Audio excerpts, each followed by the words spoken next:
Price the Lord. നല്ല സമയത്തെ ഓർത്ത് ഞാൻ ദൈവത്തിന് സ്തോത്രം ചെയ്യുന്നു. നമുക്ക് സഭയായിട്ട് ഒരു പ്രാവശ്യം കൂടി ദൈവസന്നിധിയിൽ കടന്നു വരുവാൻ, വാഴ്ത്തപ്പെട്ടവനായ ദൈവത്തെ നമുക്ക് മഹത്വപ്പെടുത്തുവാൻ സ്വർഗത്തിലെ ദൈവം ഒരവസരവും സാവകാശവും ഒരുക്കി തന്ന വൻ കൃപയ്ക്കായി ഞാൻ ദൈവത്തിന് സ്തോത്രം ചെയ്യുന്നു. നമ്മൾ ഈ വിർച്വൽ പ്ലാറ്റ്ഫോമിൽ നമുക്ക് ഒരുമിച്ച് കടന്നു വരുവാൻ കഴിഞ്ഞ നാളുകളിൽ കർത്താവ് നമ്മളെ സഹായിച്ചു. ഇന്ന് പകൽക്കാലവും വിശുദ്ധന്മാരോട് ഒരുമിച്ച് നമുക്ക് ചേർന്ന് ദൈവത്തെ ആരാധിപ്പാൻ, ദൈവത്തെ സ്തോത്രം ചെയ്യുവാൻ കർത്താവ് നമുക്കും സാഹചര്യം ഒരുക്കിയതിനായി നമുക്ക് ദൈവത്തിന് സ്തോത്രം ചെയ്യാം. ദൈവവചനത്തിൽ പ്രകാരം പറയുന്നുണ്ട്, യഹോവ എൻ്റെ ശൈലവും എൻ്റെ കോട്ടയും എൻ്റെ രക്ഷകനും എൻ്റെ ദൈവവും ഞാൻ ശരണമാക്കുന്ന എൻ്റെ പാറയും എൻ്റെ പരിചയും എൻ്റെ രക്ഷയായ കൊമ്പും എൻ്റെ ഗോപുരവും ആകുന്നു. സങ്കീർത്തനക്കാരൻ മറ്റൊരിടത്തിൽ പ്രകാരം പറയുന്നുണ്ട്, വരുവിൻ നാം വണങ്ങി നമസ്കരിക്കുക, നമ്മെ നിർമ്മിച്ച യഹോവയുടെ മുമ്പിൽ മുട്ടുകുത്തുക. ഇന്ന് പകൽക്കാലം ദൈവസന്നിധിയിൽ കടന്നു വന്നത് നാം ദൈവത്തെ ആരാധിക്കുവാൻ വേണ്ടിയിട്ടാണ്. മറ്റെല്ലാ ചിന്തകളും അല്പസമയം നാം മാറ്റിവെച്ചിട്ട് നാം ദൈവത്തെ ആരാധിക്കാൻ പോകുകയാണ്. സങ്കീർത്തനക്കാരൻ പ്രകാരം പറയുന്നുണ്ട്, ഞാൻ യഹോവയ്ക്കായി കാത്തിരുന്നു, അവനെങ്കിലേക്ക് ചാഞ്ഞു, എന്റെ നിലവിളി കേട്ടു. നാശകരമായ കുഴിയിൽ നിന്നും കുഴഞ്ഞ ചേറ്റിൽ നിന്നും അവൻ എന്നെ കരയേറ്റി, എന്റെ കാലുകളെ ഒരു പാറമേൽ നിർത്തി. കഴിഞ്ഞ ദിവസങ്ങളിൽ നാം ആയിരുന്ന സ്ഥാനങ്ങളിൽ പലപ്പോഴും നമ്മളുടെ കാലുകൾ വഴുതിപ്പോയപ്പോൾ, മുൻപോട്ടേക്ക് ഒരു അടി പോലും വെക്കുവാൻ നമുക്ക് കഴിയാതിരുന്നപ്പോൾ കർത്താവ് കരങ്ങളിൽ പിടിച്ച് നമ്മളെ വഴി നടത്തി. ഇതാകുന്നു മകനെ വഴി, ഇതിലെ നടന്നുകൊള്ളുക എന്നുള്ള ഇമ്പസരം പിറകിൽ നിന്ന് കേൾപ്പിച്ചുകൊണ്ട് കർത്താവ് നമ്മുടെ പാതകളെ നേരെയാക്കി ക്രിസ്തുവാകുന്ന പാറമേൽ നമ്മളെ നിർത്തി, നമ്മുടെ ഗമനത്തെ സ്ഥിരമാക്കി. നമ്മുടെ വായിൽ പുതിയൊരു പാട്ട് തന്നു. എൻ്റെ ദൈവത്തിന് സ്തുതി തന്നെ. ഇന്ന് പകൽക്കാലം നാം ദൈവത്തെ ആരാധിക്കാനായി കടന്നു വന്നിരിക്കുകയാണ്. നമുക്ക് നമ്മളുടെ കണ്ണുകളെ അടയ്ക്കാൻ, നമുക്ക് ദൈവസന്നിധിയിൽ പ്രാർത്ഥിക്കാം. സങ്കീർത്തനക്കാരൻ മറ്റൊരിടത്തിൽ പ്രകാരം പറയുന്നുണ്ട്, യഹോവ എനിക്ക് ചെയ്ത സകല ഉപകാരങ്ങൾക്കും ഞാൻ അവനെന്ത് പകരം നൽകും. സങ്കീർത്തനക്കാരൻ അതിന് ശേഷം ഇപ്രകാരം പറയുന്നു, ഞാൻ രക്ഷയുടെ പാനപാത്രം എടുത്ത് വിശുദ്ധന്മാരുടെ മുമ്പാകെ എൻ്റെ ദൈവത്തിന് സ്തോത്രം ചെയ്യും. നാം ദൈവത്തെ ആരാധിപ്പാനായി ഇന്ന് പകൽക്കാലം കടന്നു വന്നിരിക്കുന്നത് നമ്മളെ തന്നെ പൂർണ്ണമായ ദൈവകരങ്ങളിലേക്ക് ഏൽപ്പിച്ചു കൊടുത്തുകൊണ്ട് നാം ആയിരിക്കുന്ന സ്ഥാനങ്ങളിൽ നമ്മളുടെ കണ്ണുകളെ അടയ്ക്കാം, നമുക്ക് ദൈവസന്നിധിയിൽ പ്രാർത്ഥിക്കാം. കർത്താവേ, ഇന്ന് പകൽക്കാലത്തെ ആരാധന അതടി എൻ്റെ ജീവിതത്തിൽ സൗഖ്യത്തിനും സമാധാനത്തിനും സന്തോഷത്തിനും വിടുതലിനും ഒക്കെ കാരണമാകണമേ എന്ന് നമുക്ക് ആത്മാർത്ഥമായി പ്രാർത്ഥിക്കാം. നമ്മളുടെ കണ്ണുകളെ അടയ്ക്കാം, നമുക്ക് ദൈവസന്നിധിയിൽ പ്രാർത്ഥിക്കാം.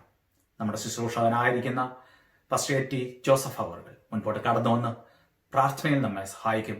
അതിനുശേഷം എബനേസർ ക്രിസ്ത്യൻ അസംബ്ലിയുടെ കൊയർ ചില പാട്ടുകൾ പാടി നമ്മളെ സഹായിക്കും. നമുക്ക് ഒരുമിച്ച് ചേർന്ന് പാടി ദൈവത്തെ ആരാധിക്കാം. ദൈവം നമ്മളെ സഹായിക്കുമാറാകട്ടെ. Praise the Lord. Ebenezer Christian Assembly ചർച്ചിലുള്ള എല്ലാ വിലപ്പെട്ട ദൈവമക്കൾക്കും കർത്താവായ യേശു ക്രിസ്തുവിൻ്റെ വിലയേറിയ നാമത്തിൽ എളിവനാകുന്ന എൻ്റെയും എൻ്റെ കുടുംബത്തിൻ്റെയും സ്നേഹ അഭിവാദനങ്ങൾ അറിയിക്കുന്നു. ദൈവം നിങ്ങളെല്ലാവരെയും ധാരാളമായിട്ട് അനുഗ്രഹിക്കട്ടെ. ഒരിക്കൽ കൂടെ കർത്താവിനെ ആരാധിപ്പാൻ നമുക്കിങ്ങനെ ഈ ഓൺലൈൻ മാധ്യമത്തിലൂടെ ചേർന്ന് വരുവാൻ ദൈവം സഹായിച്ചല്ലോ. ദൈവസന്നിധിയിൽ നമുക്ക് പ്രാർത്ഥിച്ച് ഈ സഭായോഗം ആരംഭിക്കാം. വിശ്വസ്തനായ ഞങ്ങളുടെ ദൈവമേ, സ്വർഗസ്ഥ പിതാവേ, അനുഗ്രഹവും വിലയേറിയതുമായ സമയത്തിനായി സ്തോത്രം.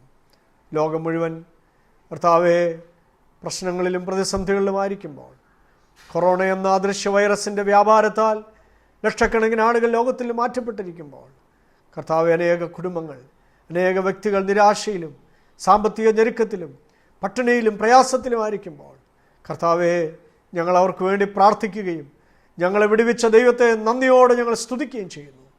ഇന്ന് പകൽ സഭയിലുള്ള എല്ലാ കുടുംബങ്ങൾക്കായി സ്തോത്രം. ആരാധനയ്ക്ക് എല്ലാവരും കടന്നു വരുവാനിടയാക്കണമേ. ഗാനങ്ങൾ ആലപിപ്പാൻ മക്കളെ ബലപ്പെടുത്തണമേ. കർത്താവെ, വചനത്തിലൂടെ സംസാരിപ്പാൻ ഞങ്ങളുടെ ദാസന്മാരെ ശക്തീകരിക്കണമേ. താവേ, സഭയ്ക്ക് അത് നേതൃത്വം കൊടുക്കുന്ന സഭയുടെ ഉത്തരവാദിത്തങ്ങൾ വിശ്വസ്തമായി നിറവേറ്റുന്ന അങ്ങയുടെ ദാസന്മാരെ അനുഗ്രഹിച്ച് പ്രാർത്ഥിക്കുന്നു.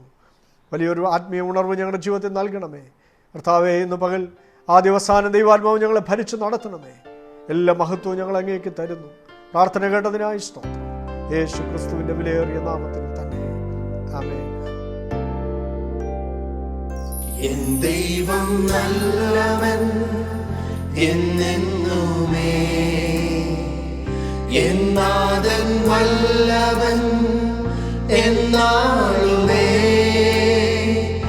എന്നെ സ്നേഹിച്ചവൻ, എന്നെ രക്ഷിപ്പാൻ തൻ ജീവൻ തന്നവൻ, എൻ രക്ഷകൻ. എൻ ദൈവം നല്ലവൻ എന്നെന്നുമേ. എന്നാഥൻ വല്ലവൻ എന്നാളുമേ, എന്നെ സ്നേഹിച്ചവൻ, എന്നെ രക്ഷിപ്പാൻ തൻ ജീവൻ തന്നവൻ, എൻ രക്ഷകൻ. ആ നല്ല ദേശത്തിൽ നിത്യമാം പ്രകാശത്തിൽ അംശിയായിട്ടെന്നെ ചേർത്തതാ, കീർത്തിക്കും ഞാനാ വന്ത്യാഗത്തെ, വർണ്ണിക്കും ഞാനൻ അന്ത്യനാൾ വരെ. കീർത്തിക്കും ഞാനാ വന്ത്യാഗത്തെ, വർണ്ണിക്കും ഞാനൻ അന്ത്യനാൾ വരെ. വന്ദനം നാഥനേ എൻ രക്ഷകാ, നിന്ദിച്ചു നിന്നെ ഞാൻ എൻ ദോഷത്താ, എൻ പേർക്കി കർഷത ക്രൂരതയും വഹിച്ചു എൻ പേർക്കായി എൻ രക്ഷകാ. വന്ദനം നാഥനേ എൻ രക്ഷകാ, നിന്ദിച്ചു നിന്നെ ഞാൻ എൻ ദോഷത്താ, എൻ പേർക്കി കഷ്ടത ക്രൂരതയും വഹിച്ചു എൻ പേർക്കായി എൻ രക്ഷകാ. ആ നല്ല ദേശത്തിൽ നിത്യമാം പ്രകാശത്തിൽ അംശിയായിട്ടെന്നെ ചേർത്തതാ, കീർത്തിക്കും ഞാനാ വന്ത്യാഗത്തെ, വർണ്ണിക്കും ഞാനൻ അന്ത്യനാൾ വരെ. കീർത്തിക്കും ഞാനാ വന്ത്യാഗത്തെ, വർണ്ണിക്കും ഞാനൻ അന്ത്യനാൾ വരെ. ഞാൻ ചെയ്ത പാതകം ക്ഷമിച്ചു നീ, സ്വന്തമായി എന്നെ നീ സ്വീകരിച്ചു. വീഴാതെ താങ്ങണേ അന്ത്യനാൾ വരെ, നടത്തി പോറ്റുക എന്റെ ദൈവമേ. ഞാൻ ചെയ്ത പാതകം ക്ഷമിച്ചു നീ, സ്വന്തമായി എന്നെ നീ സ്വീകരിച്ചു. വീഴാതെ താങ്ങണേ അന്ത്യനാൾ വരെ, നടത്തി പോറ്റുക എന്റെ ദൈവമേ. ആ നല്ല ദേശത്തിൽ നിത്യമാം പ്രകാശത്തിൽ അംശിയായിട്ടെന്നെ ചേർത്തതാ, കീർത്തിക്കും ഞാനാ വന്ത്യാഗത്തെ, വർണ്ണിക്കും ഞാനൻ അന്ത്യനാൾ വരെ.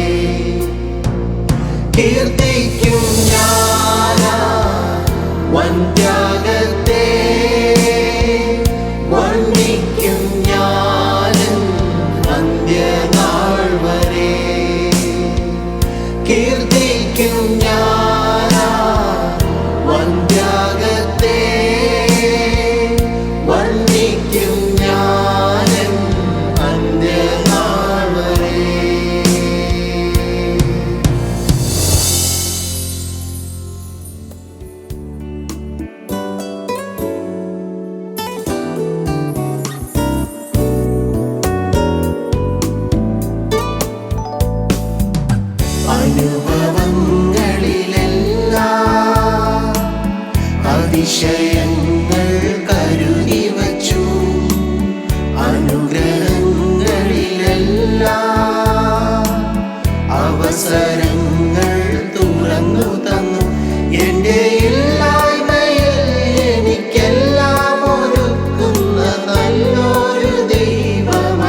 കുഴയുമ്പോൾ കായിടറുമ്പോൾ കനിവിൻ ഭുജങ്ങളിൽ താങ്ങിയിടും. എന്റെ ഇല്ലായ്മയിൽ എനിക്കെല്ലാം ഒരുക്കുന്ന നല്ലൊരു ദൈവമവൻ.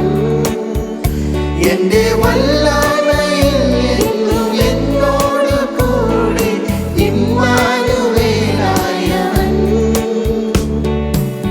അനുഭവങ്ങളിലെല്ലാം അതിശയങ്ങൾ കരുതി വച്ചു. അനുഗ്രഹങ്ങളിലെല്ലാം അവസരങ്ങൾ തുറന്നു തന്നു. ഇടറും വേളയിൽ ചേർത്തണയ്ക്കുന്നൊരു നല്ല സ്നേഹപിതാവാ. ഇടറും വേളയിൽ ചേർത്തണയ്ക്കുന്നൊരു നല്ല സ്നേഹപിതാവാ. കരഞ്ഞാൽ കരയും നേരം അരികിലോടിയണഞ്ഞിടും. കരഞ്ഞാൽ കരയും നേരം അരികിലോടിയണഞ്ഞിടും.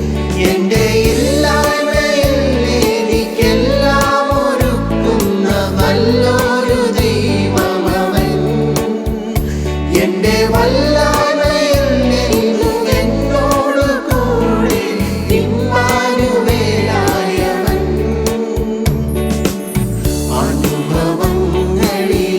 അനുഭവങ്ങളിലെല്ലാം അതിശയങ്ങൾ കരുതി വച്ചു. അനുഗ്രഹങ്ങളിലെല്ലാം അവസരങ്ങൾ തുറന്നു തന്നു. എന്റെ ഇല്ലായ്മയിൽ എനിക്കെല്ലാം ഒരുക്കുന്ന നല്ലൊരു ദൈവമവൻ. എന്റെ വല്ലായ്മയിൽ എന്നും എന്നോട് കൂടെ ഇമ്മാനുവേലായവൻ.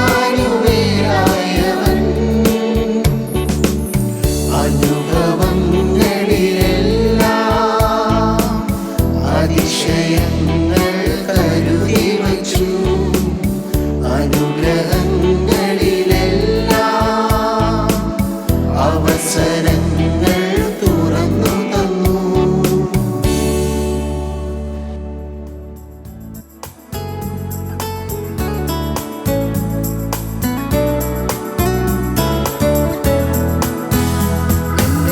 തിരഞ്ഞെടുപ്പാൻ എന്നെ മാനിക്കുവാൻ എന്നിലെന്നു നീ കണ്ടേശുവേ. എന്നെ തിരഞ്ഞെടുപ്പാൻ എന്നെ മാനിക്കുവാൻ എന്നിലെന്നു നീ കണ്ടേശുവേ. ഒരു യോഗ്യതയും പറയാനില്ലയേ, കൃപയൊന്നു മാത്രം യേശുവേ. ഒരു യോഗ്യതയും പറയാനില്ലയേ, കൃപയൊന്നു മാത്രം യേശുവേ.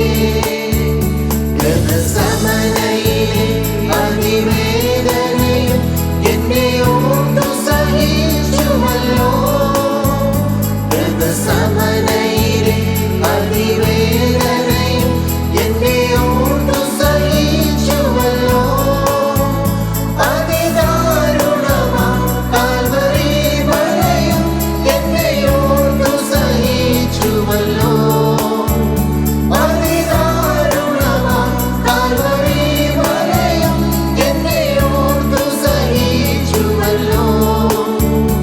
എനിക്കായി മരിപ്പാൻ എനിക്കായി സഹിപ്പാൻ എന്നിലെന്തു നീ കണ്ടേശുവേ.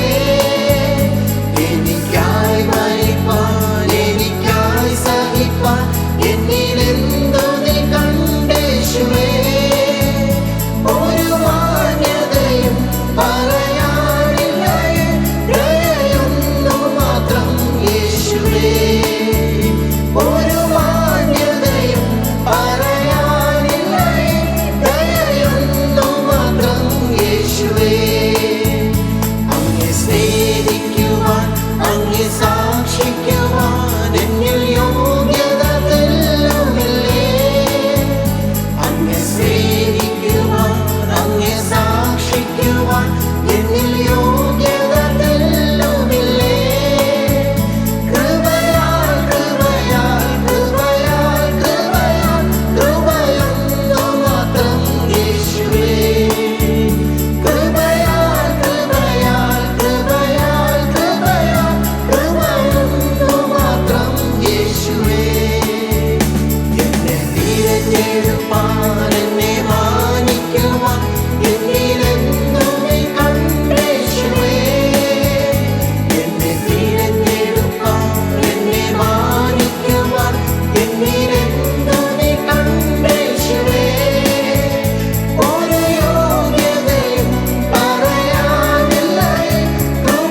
വീണ്ടും ദൈവത്തിന് സ്തോത്രം ചെയ്യുന്നു.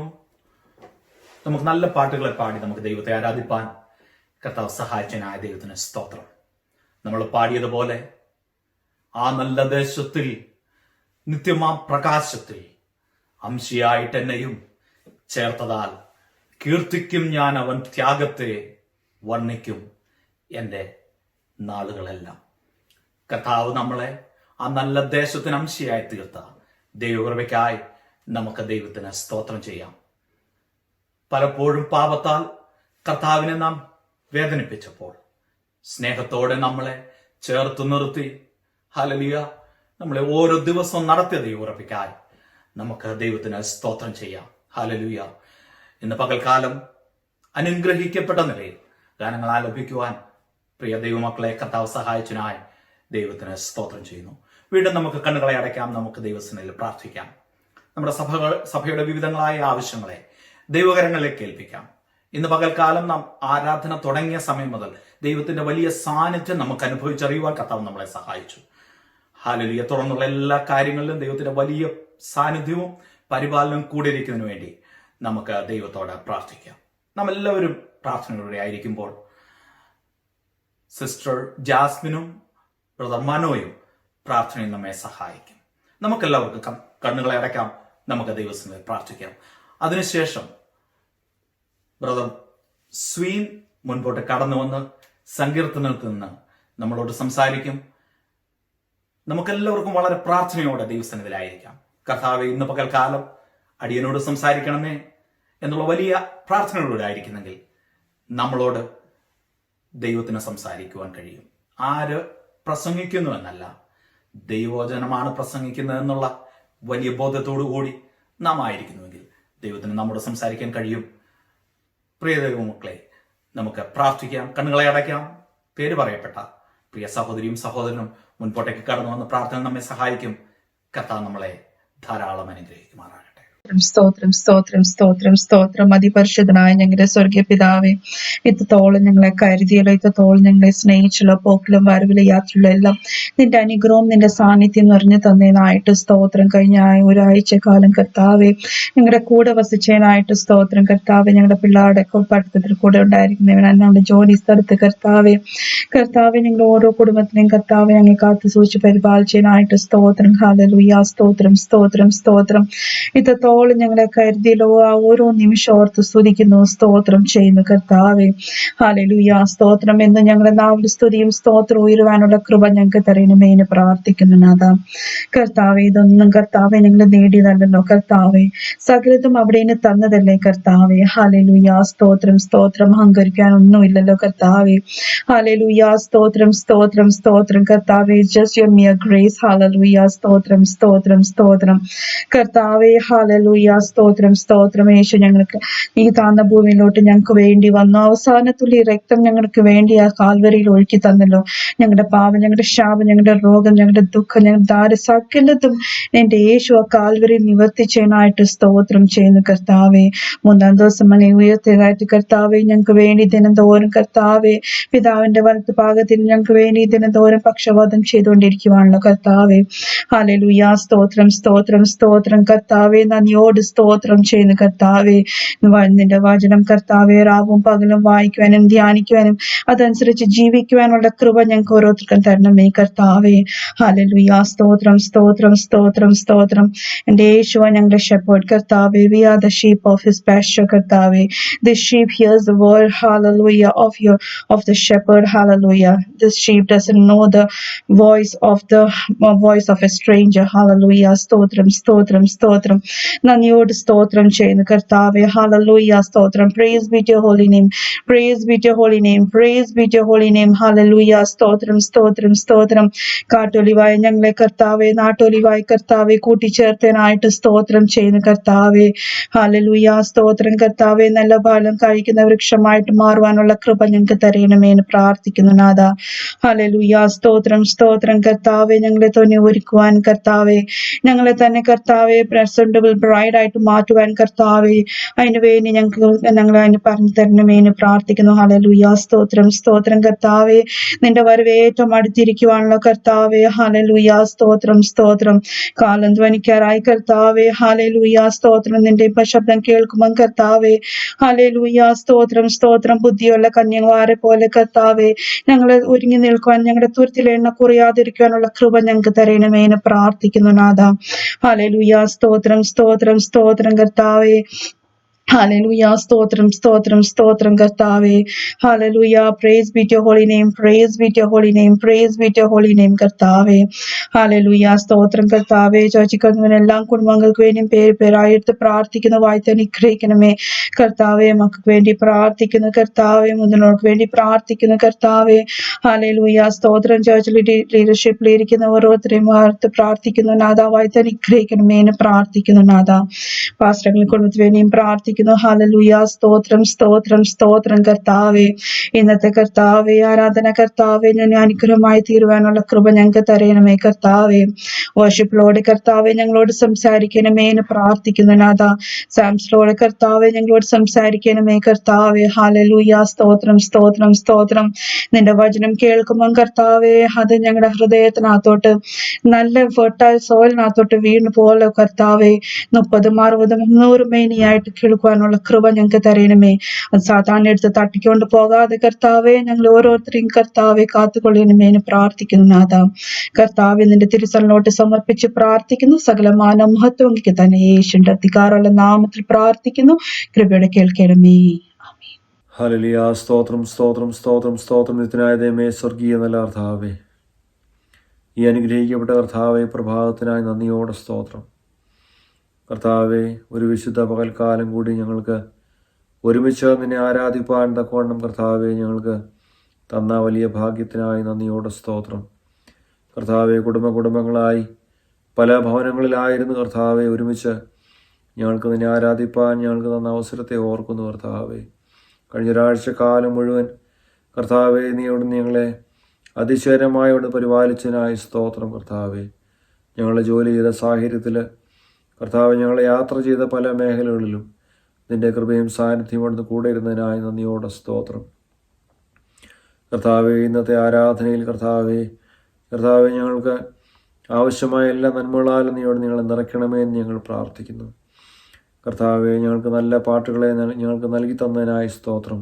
തുടർന്ന് ഞങ്ങൾക്ക് പാട്ട് പാടുവാൻ കർത്താവെ അവിടുന്ന് ഞങ്ങളെ മഹത്വീകരിപ്പാൻ തക്കവണ്ണം നീ അവിടെ ഞങ്ങളെ ബലപ്പെടുത്തണമേ എന്ന് ഞങ്ങൾ പ്രാർത്ഥിക്കുന്നു കർത്താവെ. മാനസികമായി ശാരീരികമായി ബുദ്ധിമുട്ടുകൾ അനുഭവിക്കുന്നവരെ ഓരോരുത്തരെയും ഞങ്ങളെ ഏൽപ്പിക്കുന്നു കർത്താവെ. ഇന്നത്തെ ആരാധനയിൽ കർത്താവെ സന്തോഷം അനുഭവിപ്പാൻ തക്കവണ്ണം എല്ലാ കുടുംബങ്ങളും കർത്താവെ, എല്ലാ വ്യക്തി ജീവിതങ്ങളും കർത്താവെ സന്തോഷം അനുഭവിപ്പാൻ തക്കവണ്ണം അവിടുന്ന് സഹായിക്കണമേ കർത്താവെ. ഓരോരുത്തരുടെയും പ്രയാസങ്ങൾ, ഓരോരുത്തരുടെയും പ്രശ്നങ്ങൾ കർത്താവെ നീ അവരുടെ ഉള്ളങ്ങളെ അറിയുന്നതിനായി നന്ദിയോടെ സ്തോത്രം. ഓരോ ഹൃദയങ്ങളോടും കർത്താവെ നീ സംസാരിക്കണമേ എന്ന് പ്രാർത്ഥിക്കുന്നു കർത്താവെ. നിന്റെ കൃപ എല്ലാവരോടും കൂടെ ഇരിക്കണമേ എന്ന് ഞങ്ങൾ പ്രാർത്ഥിക്കുന്നു കർത്താവെ. ഞങ്ങളുടെ ഇടയിൽ ജോലി നഷ്ടപ്പെട്ടവരുണ്ട് കർത്താവെ, സാമ്പത്തികമായി ഞെരുക്കം അനുഭവിക്കുന്നവരുണ്ട് കർത്താവെ. രോഗത്തിൻ്റെ ഭാരമായിരിക്കുന്നവരുണ്ട് കർത്താവെ. നീ ഓരോരുത്തരോടും നീ അവിടുന്ന് സംസാരിക്കണമേ എന്ന് ഞാൻ പ്രാർത്ഥിക്കുന്നു. ആവശ്യമായിട്ടുള്ളതൊക്കെയും കർത്താവ് നീ അവർക്ക് നൽകി കർത്താവ് നീ അവർക്ക് പുതുവഴികളെ നൽകി കൊടുക്കണമേ എന്ന് പ്രാർത്ഥിക്കുന്നു. ശാരീരികമായ ക്ലേശങ്ങൾ അനുഭവിക്കുന്ന ഒരു കർത്താവെ ഞങ്ങൾക്ക് ചുറ്റുമുണ്ടല്ലോ കർത്താവെ. ഈ ആരാധന കഴിയുമ്പോൾ കർത്താവെ അവർക്കൊരു വിടുതലായി തീരുവാൻ തക്കവണ്ണം കർത്താവെ ഞങ്ങൾക്ക് തുടർന്നുള്ള ദിവസങ്ങളിൽ കർത്താവെ ഞങ്ങൾക്ക് നല്ല സാക്ഷ്യങ്ങളെ നീ അവിടെ നിങ്ങൾ നൽകി തരണമേ എന്ന് പ്രാർത്ഥിക്കുന്നു കർത്താവെ. തുടർന്ന് നടക്കുന്ന വചനധ്യാനത്തിനായി ഓർത്ത് സ്തോത്രം കർത്താവെ. അത് വിഭാഗിച്ചിരുന്ന കർത്താവെ ദൈവിക ദാസന്മാരെ ഏൽപ്പിച്ച് പ്രാർത്ഥിക്കുന്നു. നല്ല വചനത്തെ നൽകി കർത്താവെ ഞങ്ങളുടെ ഹൃദയത്തെ അവിടെ തണുപ്പിക്കണമേ എന്ന് ഞങ്ങൾ പ്രാർത്ഥിക്കുന്നു കർത്താവെ. വചനത്തിൻ്റെ ആഴങ്ങളെ ഞങ്ങൾക്ക് മനസ്സിലാക്കി അതിന് പ്രകാരം ഞങ്ങളുടെ ജീവിതത്തെ ക്രമപ്പെടുത്തി തുടർന്നും ജീവിപ്പാൻ തക്കവണ്ണം അവിടെ നിങ്ങളെ ശക്തീകരിക്കണമേ എന്ന് ഞങ്ങൾ പ്രാർത്ഥിക്കുന്നു. ഞങ്ങളുടെ ഇടയിലായിരിക്കുന്ന കർത്താവെ ഞങ്ങളുടെ കുഞ്ഞുങ്ങളെ ഏൽപ്പിച്ച് പ്രാർത്ഥിക്കുന്നു കർത്താവെ. ഞങ്ങളുടെ മാതാപിതാക്കളെ ഏൽപ്പിച്ച് പ്രാർത്ഥിക്കുന്നു. ശാരീരികമായി കർത്താവ് നീ എല്ലാവരും നീ അവിടുന്ന് ബലപ്പെടുത്തണമേ എന്ന് പ്രാർത്ഥിക്കുന്നു. പഠിക്കുന്ന എല്ലാവരെയും കർത്താവ് നിൻ്റെ കരങ്ങളിലൂടെ സമർപ്പിക്കുന്നു കർത്താവെ. നാട്ടിലായിരിക്കുന്ന പ്രിയ പാസ്റ്ററിനായി കുടുംബത്തിനായി സ്തോത്രം കർത്താവേ. ഞങ്ങൾക്ക് നല്ല നേതൃത്വം നൽകുവാൻ തക്കൊണ്ണം നിൻ്റെ മകനെ എടുത്ത് ഉപയോഗിക്കുന്നതിനായി സ്തോത്രം കർത്താവേ. ഈ കൂടിവരവ് കർത്താവ് ഞങ്ങൾക്ക് അനുഗ്രഹത്തിന് കാരണമായി തീരുവാൻ തക്കൊണ്ടൊന്ന് സഹായിക്കണമേ കർത്താവ്. ഇന്നത്തെ ശുശ്രൂഷ കർത്താവ്, ഇന്നത്തെ ആരാധന കർത്താവെ ഞങ്ങൾക്ക് ഏറ്റവും അനുഗ്രഹമായി തീരുവാൻ തക്കൊണ്ടുകൊണ്ട് ഞങ്ങളെ ബലപ്പെടുത്തണമേ എന്ന് ഞങ്ങൾ പ്രാർത്ഥിക്കുന്നു. പ്രാർത്ഥനയും യാചനയും കേട്ടവരൊക്കെയായി നന്ദിയോടെ സ്തോത്രം. എല്ലാം യേശുവിൻ നാമത്തിൽ തന്നെ, ആമേൻ. ദൈവനാമത്തിന് മഹത്വം കരയറ്റുന്നു. നിങ്ങളെല്ലാവരും സുഖമായി സന്തോഷമായിരിക്കുമെന്ന് വിശ്വസിക്കുന്നു. നമുക്കിന്ന് സങ്കീർത്തനത്തിലേക്ക് ഡയറക്റ്റ്ലി കിടക്കാം. ഇന്ന് തിരഞ്ഞെടുത്തിരിക്കുന്ന സങ്കീർത്തനം 17-ാം സങ്കീർത്തനമാണ്. അത് ദാവീദിൻ്റെ ഒരു പ്രാർത്ഥനയാണെന്ന് അതിൻ്റെ തലക്കെട്ട് തന്നെ പറഞ്ഞിട്ടുണ്ട്. പക്ഷേ എങ്കിലും അത് ദാവീദിൻ്റെ ജീവിതത്തിൽ ഏത് സന്ദർഭത്തിലാണ് അത് എഴുതിയത് എന്നുള്ളൊരു ഡയറക്ഷൻ നമുക്കത് കാണാൻ കഴിയുന്നില്ല. എങ്കിലും അതിൽ എനിക്കത് വായിച്ചപ്പോൾ ധ്യാനിച്ചപ്പോൾ കിട്ടിയൊരു ഫീലിംഗ് എന്ന് പറഞ്ഞാൽ ദൈവത്തിലുള്ള അങ്ങേയറ്റം കോൺഫിഡൻസ് ആണ് ദാവീദ് അതിൽ എഴുതിയിരിക്കുന്നത്. പ്രശ്നങ്ങൾ പലതും ജീവിതത്തിലുണ്ടെങ്കിലും ദൈവം അതിൽ നിന്നെല്ലാം വിടുവിക്കാൻ ശക്തനാണെന്നും കഴിഞ്ഞ കാലങ്ങളിൽ തന്നെ വിടുവിച്ച വഴികൾ മറക്കാതെ ദൈവത്തെ വിളിക്കുന്ന ഒരു ദൈവദാസനെയാണ് നമുക്കിത് കാണാൻ കഴിയുന്നത്. അതിൻ്റെ 1, 3, 5 വാക്യങ്ങളിൽ പോയാൽ നമുക്കറിയാൻ പറ്റും, അദ്ദേഹത്തിന് പ്രാർത്ഥിക്കുമ്പോൾ തന്നെ ഒരു കോൺഫിഡൻസ് അല്ല, അത് ദൈവത്തിനോട് പ്രാർത്ഥിക്കാനുള്ളൊരു പ്രാഗൽഭ്യം അദ്ദേഹത്തിനുണ്ടെന്ന് അദ്ദേഹത്തിന് അറിയാം. അതിൽ 1-ാം വാക്യം ഇങ്ങനെ പറയുന്നു: യഹോവേ, ന്യായത്തെ കേൾക്കണമേ, എൻ്റെ നിലവിളിയെ ശ്രദ്ധിക്കണമേ, കപടമില്ലാത്ത അധരങ്ങളിൽ നിന്നുള്ള എൻ്റെ പ്രാർത്ഥനയെ ചെവിക്കൊള്ളണമേ. 3-ാം വാക്യം: നീ എൻ്റെ ഹൃദയത്തെ ശോധന ചെയ്ത് രാത്രിയിൽ എന്നെ സന്ദർശിച്ചു. നീ എന്നെ പരീക്ഷിച്ചു, ദുരുദ്ദേശമൊന്നും കണ്ടെത്തുന്നില്ല. എൻ്റെ വായിൽ ലംഘനം ചെയ്യുകയില്ല എന്ന് ഞാൻ ഉറച്ചിരിക്കുന്നു. 5-ാമത്തെ വാക്യം: എൻ്റെ നടപ്പ് നിൻ്റെ ചുവടുകളിൽ തന്നെ ആയിരുന്നു, എൻ്റെ കാൽ വഴുതിയതുമില്ല. എന്ത് കോൺഫിഡൻസിനാണ് അദ്ദേഹത്തിന് ഇത് പറയാൻ കഴിയുന്നത്. നമുക്കൊക്കെ നമ്മുടെ ജീവിതത്തിൽ എനിക്കറിയില്ല എത്ര പേർക്ക് ഇത്രയും കോൺഫിഡൻ്റ് ആയിട്ട് ദൈവത്തിന് മുമ്പിൽ പ്രാർത്ഥിക്കാൻ കഴിയുമെന്ന്. എങ്കിലും കഴിയുന്നിടത്തോളം നമുക്ക് പ്രാഗൽഭ്യമുണ്ടെങ്കിൽ ദൈവം അങ്ങനത്തെ പ്രാർത്ഥനകൾക്ക് ഉത്തരം തരാതിരിക്കത്തില്ല. അത് കഴിഞ്ഞ് അതിന് ശേഷമായി നമ്മൾ വായിച്ചു വരുമ്പോഴത്തേക്കിനും 6-ാമത്തെ അധ്യായം തൊട്ടങ്ങോട്ട് എന്തിൽ നിന്നൊക്കെയാണ് തനിക്ക് വിടുതൽ വേണ്ടതെന്ന് ദാവീദ് അവിടെ പറയുന്നു. എനിക്കിതിലേറ്റവും ഇഷ്ടപ്പെട്ട 2 വാക്യങ്ങൾ സത്യം പറഞ്ഞാൽ 14-ഉം 15-ഉമാണ്. അതിൽ 15-ആണ് എനിക്ക് ഏറ്റവും ഫേവററ്റ്. 14-ാമത്തെ വാക്യം ഇങ്ങനെ പറയുന്നു: തൃക്കൈ കൊണ്ട് ലൗകിക പുരുഷന്മാരുടെ വശത്തു നിന്നും വിടുവിക്കണമേ, അവരുടെ ഓഹരി ഈ ആയുസ്സിലത്രേ. നിൻ്റെ സമ്പത്ത് കൊണ്ട് നീ അവരുടെ വയറ് നിറയ്ക്കുന്നു, അവർക്ക് പുത്രസമ്പത്ത് ധാരാളമുണ്ട്. തങ്ങളുടെ ധനശിഷ്ടം അവർ കുഞ്ഞുങ്ങൾക്ക് വെച്ചേക്കുന്നു. ദാവീദ് നോക്കുമ്പോൾ ദൈവത്തെ വിളിക്കാത്തവർക്ക് അനുഗ്രഹത്തിന് ഒരു മുട്ടുള്ളതായും കാണുന്നില്ല. ആ ഒരു ക്രൈറ്റീരിയ ദൈവത്തെ വിളിക്കുന്നവർക്കേ സമ്പത്തുള്ളൂ എന്ന്, അല്ലെങ്കിൽ ദൈവത്തെ വിളിക്കുമ്പോൾ സമ്പത്തുണ്ടാവും എന്നുള്ള ക്രൈറ്റീരിയ ഒന്നും ദാവീദ് അവിടെ കാണുന്നില്ല. അത് ദൈവം കൊടുക്കുന്നതാണെന്നും അദ്ദേഹം പറയുന്നു. എങ്കിലും അദ്ദേഹത്തിൻ്റെ നോട്ടം അതിലോട്ടൊന്നുമല്ല. 15-ാമത്തെ വാക്യത്തിൽ വരുമ്പോൾ ഇങ്ങനെ പറയുന്നു: ഞാനോ നീതിയിൽ നിൻ്റെ മുഖത്തെ കാണും, ഞാൻ ഉണരുമ്പോൾ നിൻ്റെ രൂപം കണ്ട് തൃപ്തനാകും. എന്തൊരു ബ്ലസ്ഡ് ആയിട്ടുള്ളൊരു ഹോപ്പാണത്. അതിലേത് ഉറക്കത്തെക്കുറിച്ചാണ് പറയുന്നതെന്ന് എനിക്കറിയത്തില്ല. കാരണം ഒരുപക്ഷെ എന്നും രാവിലെ എഴുന്നേൽക്കുമ്പോൾ ദൈവത്തിൻ്റെ രൂപം കാണാനുള്ള ആകാംക്ഷയിലാണോ, അതോ എനിക്ക് കുറച്ചുകൂടെ റിലേറ്റ് ചെയ്യാൻ താല്പര്യം, നമ്മളൊക്കെയും അവസാനത്തെ ഉറക്കം, ഈ ഭൂമിയിലെ അവസാനത്തെ ഉറക്കം മരണമാണ്. ആ മരണത്തിന് മുമ്പ് നമ്മൾ കണ്ണടച്ച് കഴിഞ്ഞ് പിന്നെ കണ്ണ് തുറക്കുന്നത് നമ്മൾ മറ്റൊരു തലത്തിലാണ്. അപ്പോൾ നമ്മുടെ കണ്ണ് തുറക്കുമ്പോൾ കാണുന്ന കാഴ്ച എന്തായിരിക്കണം? നിങ്ങളൊന്ന് ചിന്തിച്ച് നോക്കിയേ. എനിക്ക് തോന്നുന്നു എല്ലാവരുടെയും ആഗ്രഹം തൻ്റെ രാജപ്രൗഢിയിൽ നമ്മളെ കനിവോടെ സ്നേഹത്തോടെ നോക്കുന്ന ക്രിസ്തുവിൻ്റെ മുഖമല്ലേ നമുക്ക് ആഗ്രഹം കാണാൻ? അതുതന്നെയാണ് ദാവീദുമോടെ പറയുന്നത്: ഞാൻ ഉണരുമ്പോൾ നിൻ്റെ രൂപം കണ്ട് തൃപ്തനാകും. എത്ര നാളത്തെ നമ്മുടെ ഒരു വെയിറ്റിംഗ് ആണ്. നമ്മുടെ ജീവിതത്തിൽ ഉടനീളം നമ്മൾ വെയിറ്റ് ചെയ്തത് ആ മുഖമൊന്ന് നേരിട്ട് കാണാനല്ലേ. ആ ഒരു ഹോപ്പ് മാത്രമാണ് ദാവീദിനെ മുമ്പോട്ട് കൊണ്ടുപോകുന്നത്. അല്ലാതെ മറ്റുള്ളവരിലേക്ക് നോക്കി അവർക്ക് സമ്പത്തുണ്ടോ ഇല്ലയോ എന്നുള്ളതൊന്നും അദ്ദേഹത്തിന് പ്രശ്നമല്ല. ഇത് തന്നെ നമ്മുടെ ഹോപ്പുമായിരിക്കട്ടെ.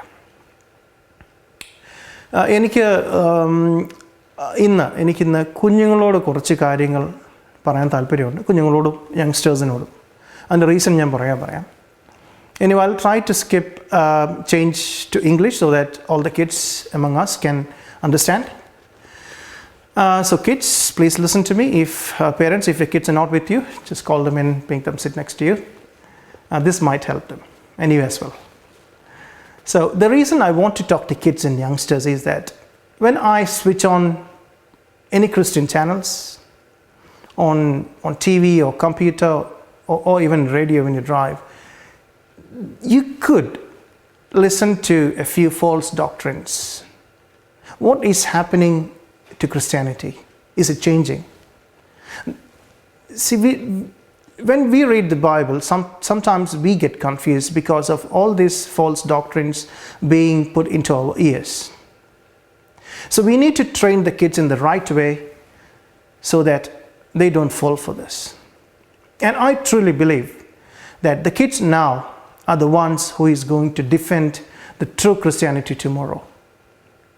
I think we all have the responsibility to raise our kids in the way God wants us to. So if we set the basics right, they're not going to walk away from it. From the right little age, train them in the way they need to grow up. Let's, for kids and youngsters, let's have a look at what God's plan was. Let's go to Genesis. Let's see what happened and what was in God's mind. So I'm not going to read or anything, but we'll just skim through the details. So you see in chapter 1, earth was void and shapeless. There was nothing there. And then God wanted to create this void and shapeless thing into something beautiful. And why? For his kids. So he wanted to make a nest. It's a Garden of Eden, we know that. So he did not create man in the first day. Why? Because he wanted to create everything else and get it ready for him. Like a new house you get the keys, you enter, and you got everything in there. Same like that, God put every provision in there for a happy life. But you know what happened there. God expected man to have companionship with him. But very soon, not long after God created everything, put man in charge, he taught everything, the serpent deceived man. And because of the disobedience man did, the companionship of God was lost. That's the biggest thing you could lose, the companionship of God, the friendship of God. So once that happened, I think that God wanted man to understand the value of obedience first. Because God asked him not to do something, and he did it. So I think the plan of God, why God sent him out, was to learn the value of obedience and return to his fellowship. That's why God gave man the willpower to make choices. So that it's not God chooses, like, people ask, why does God let me do sin? He could just stop me from doing it. No, we are made to make our own choices. So we need to understand why we need God's fellowship as well. And God's future plan is to continue fellowship with man.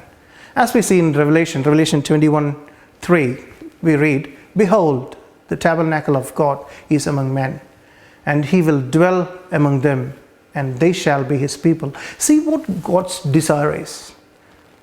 The first day when he created man, soon after, man walked out, disobeyed God, walked out. But God's plan stays for years and years until he dwells with man. How big is that plan of God? Many things happen to man in between. As we read through the Bible from the first page to the last page, we can see how many times man disobeyed God. But he does not change his plans. He keeps going on, persistence. He wants man to be living in harmony with him.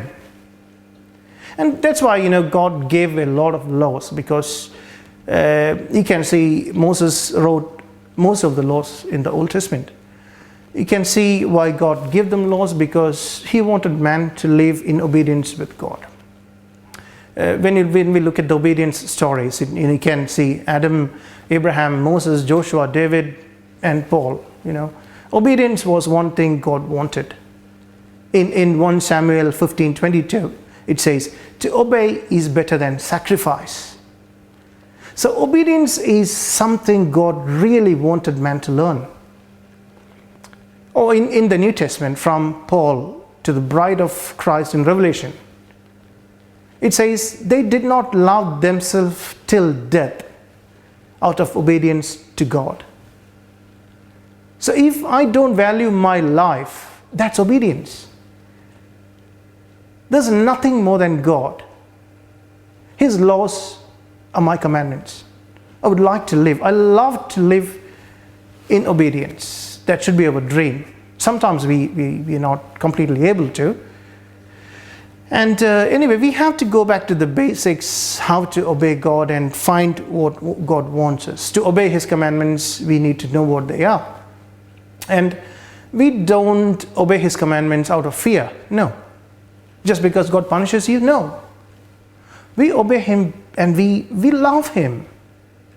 See, what does John 14:15 says? It says, if you love me, you obey my commandments.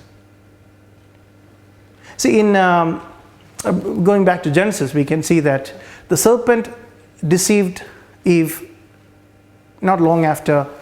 We can't find exactly how many days after they were created, but it was not long after. So the devil added sin into the life of the young couple. Not when they were old, not just before they died, but devil wanted to put that seed of disobedience right when they're young. And that's why I want to talk to kids specifically. God wants everyone. No harm in finding or understanding God at your middle-aged or when you're really old. But if we can give our life to God when we are young, that's very pleasing to God. You know why devil tries to attack you or deceive you when you're young? So that all your life he will remind you the stories that when you sinned. He will continuously remind you what you did when you were 15, when you were 17, so that he can always taunt you with those thoughts. So it's better, the young age you give to God. Stay away from sin. And you know what the tactics of the devil are? There are 4 main tactics the devil does. It's his deception. He deceives people. He's best at it. You know what happened to Adam and Eve. And he creates division. That's number 2. And he does diversion. He diverts you from God, from good deeds. And the 4th one is discouragement.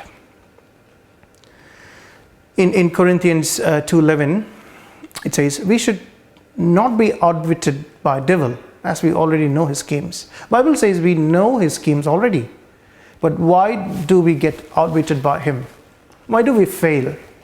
Why do we fail even though we know that we should not do something? That's simply because the devil overpowers our faith with his lies. Don't you think that's happened most of the time?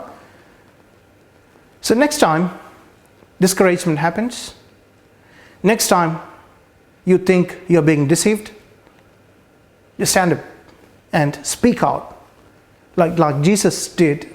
You say, away from me, Satan. Away from me, devil. You talk out loud. And then you cling to God. He'll never leave us or forsake us. You read that in the Bible.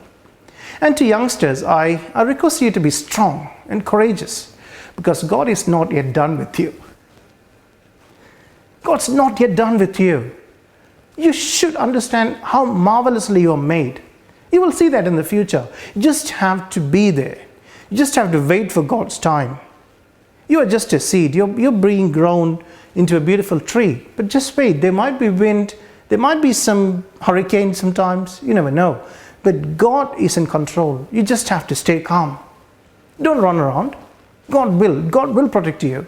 Just make sure, stay away from the sins. Now, I think for youngsters, they are really energetic, and the attitude is different, because they are a go-go attitude. They're good. They're ready to go all the time. So people, God needs people like that for being a fortress for His ministry in the earth. Very strong and courageous. They could be the mighty fighters of God and prayer warriors.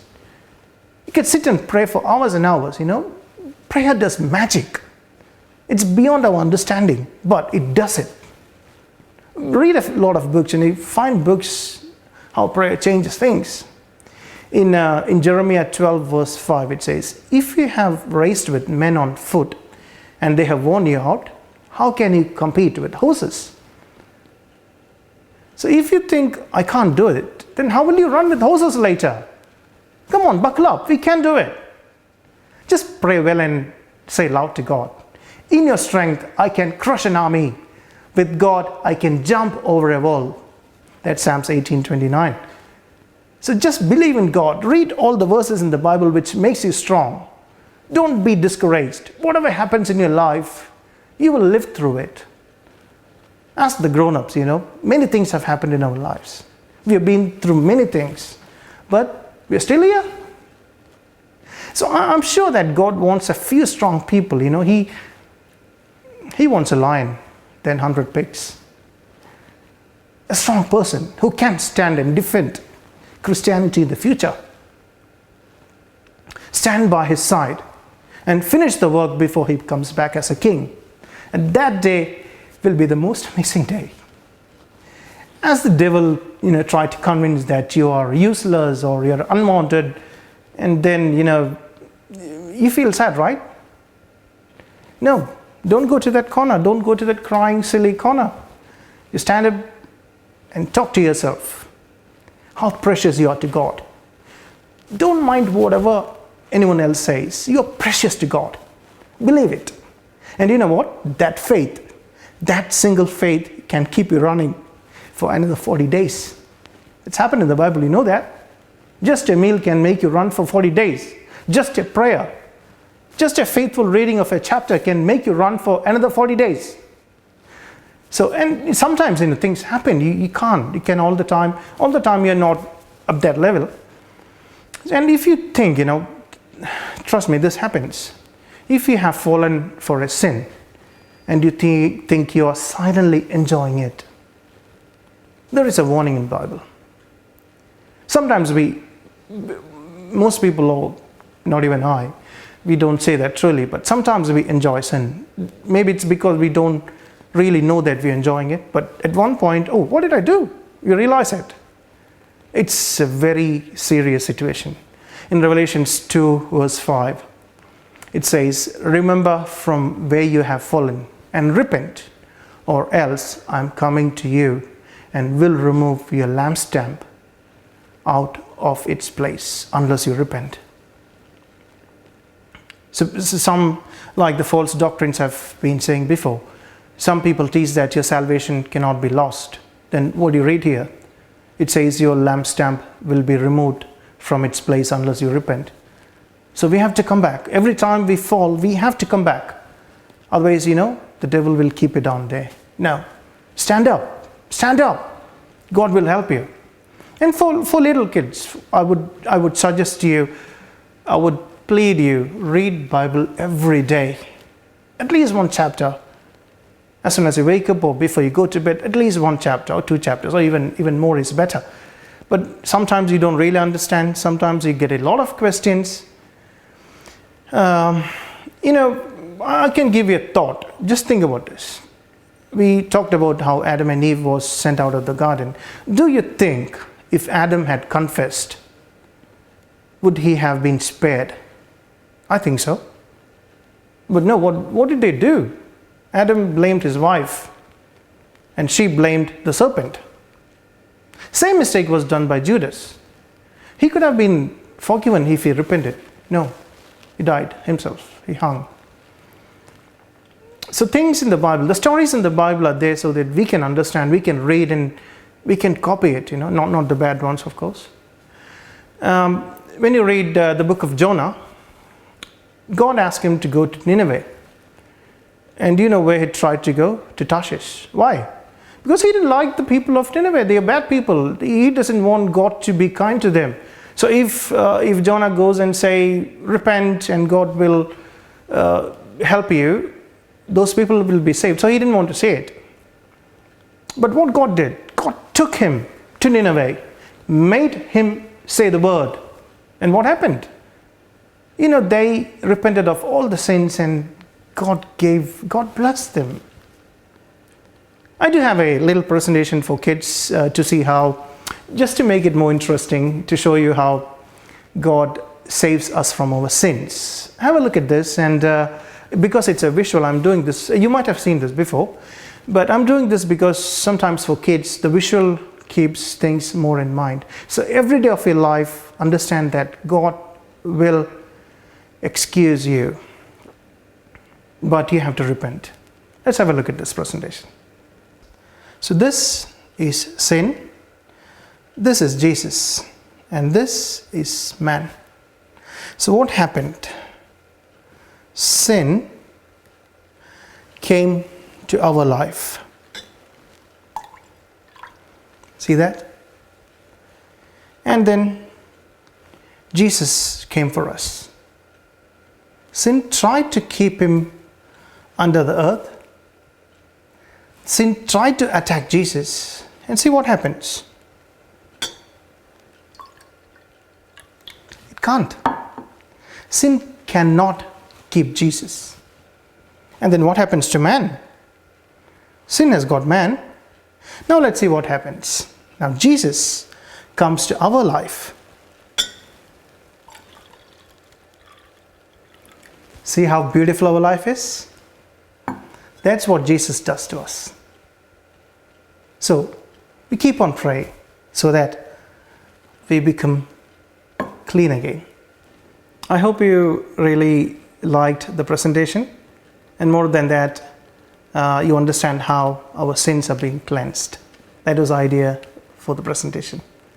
I thank God for this opportunity, and let's pray to God that He cleanse us again from our sins and fill us with His Holy Spirit and equip us to be overcomers. Bible says we are sealed for the day of redemption. Ephesians 4 verse 30. ദൈവത്തിൻ്റെ പരിശുദ്ധാത്മാവിനെ ദുഃഖിപ്പിക്കരുത്. അവനാലല്ലോ നിങ്ങൾ വീണ്ടെടുപ്പ് നാളിനായി മുദ്രയിടപ്പെട്ടിരിക്കുന്നത്. നമുക്ക് വീണ്ടും പ്രാർത്ഥിക്കാം. ദൈവം നമ്മളെല്ലാവരും അനുഗ്രഹിക്കട്ടെ. വീണ്ടും കാണാം.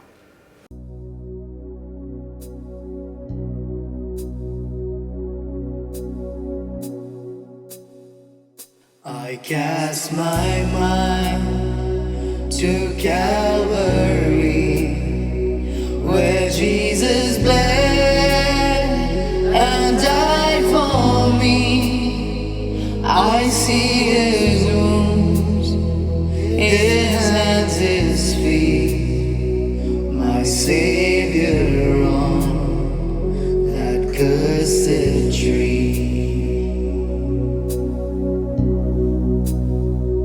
His body bound and drenched in tears, they laid Him down in Joseph's tomb, the entrance sealed by heavy stone. Messiah still and all alone.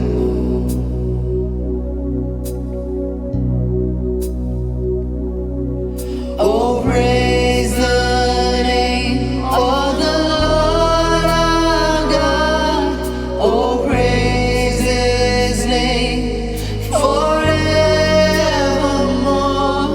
For endless days we will sing Your praise. Oh Lord our God.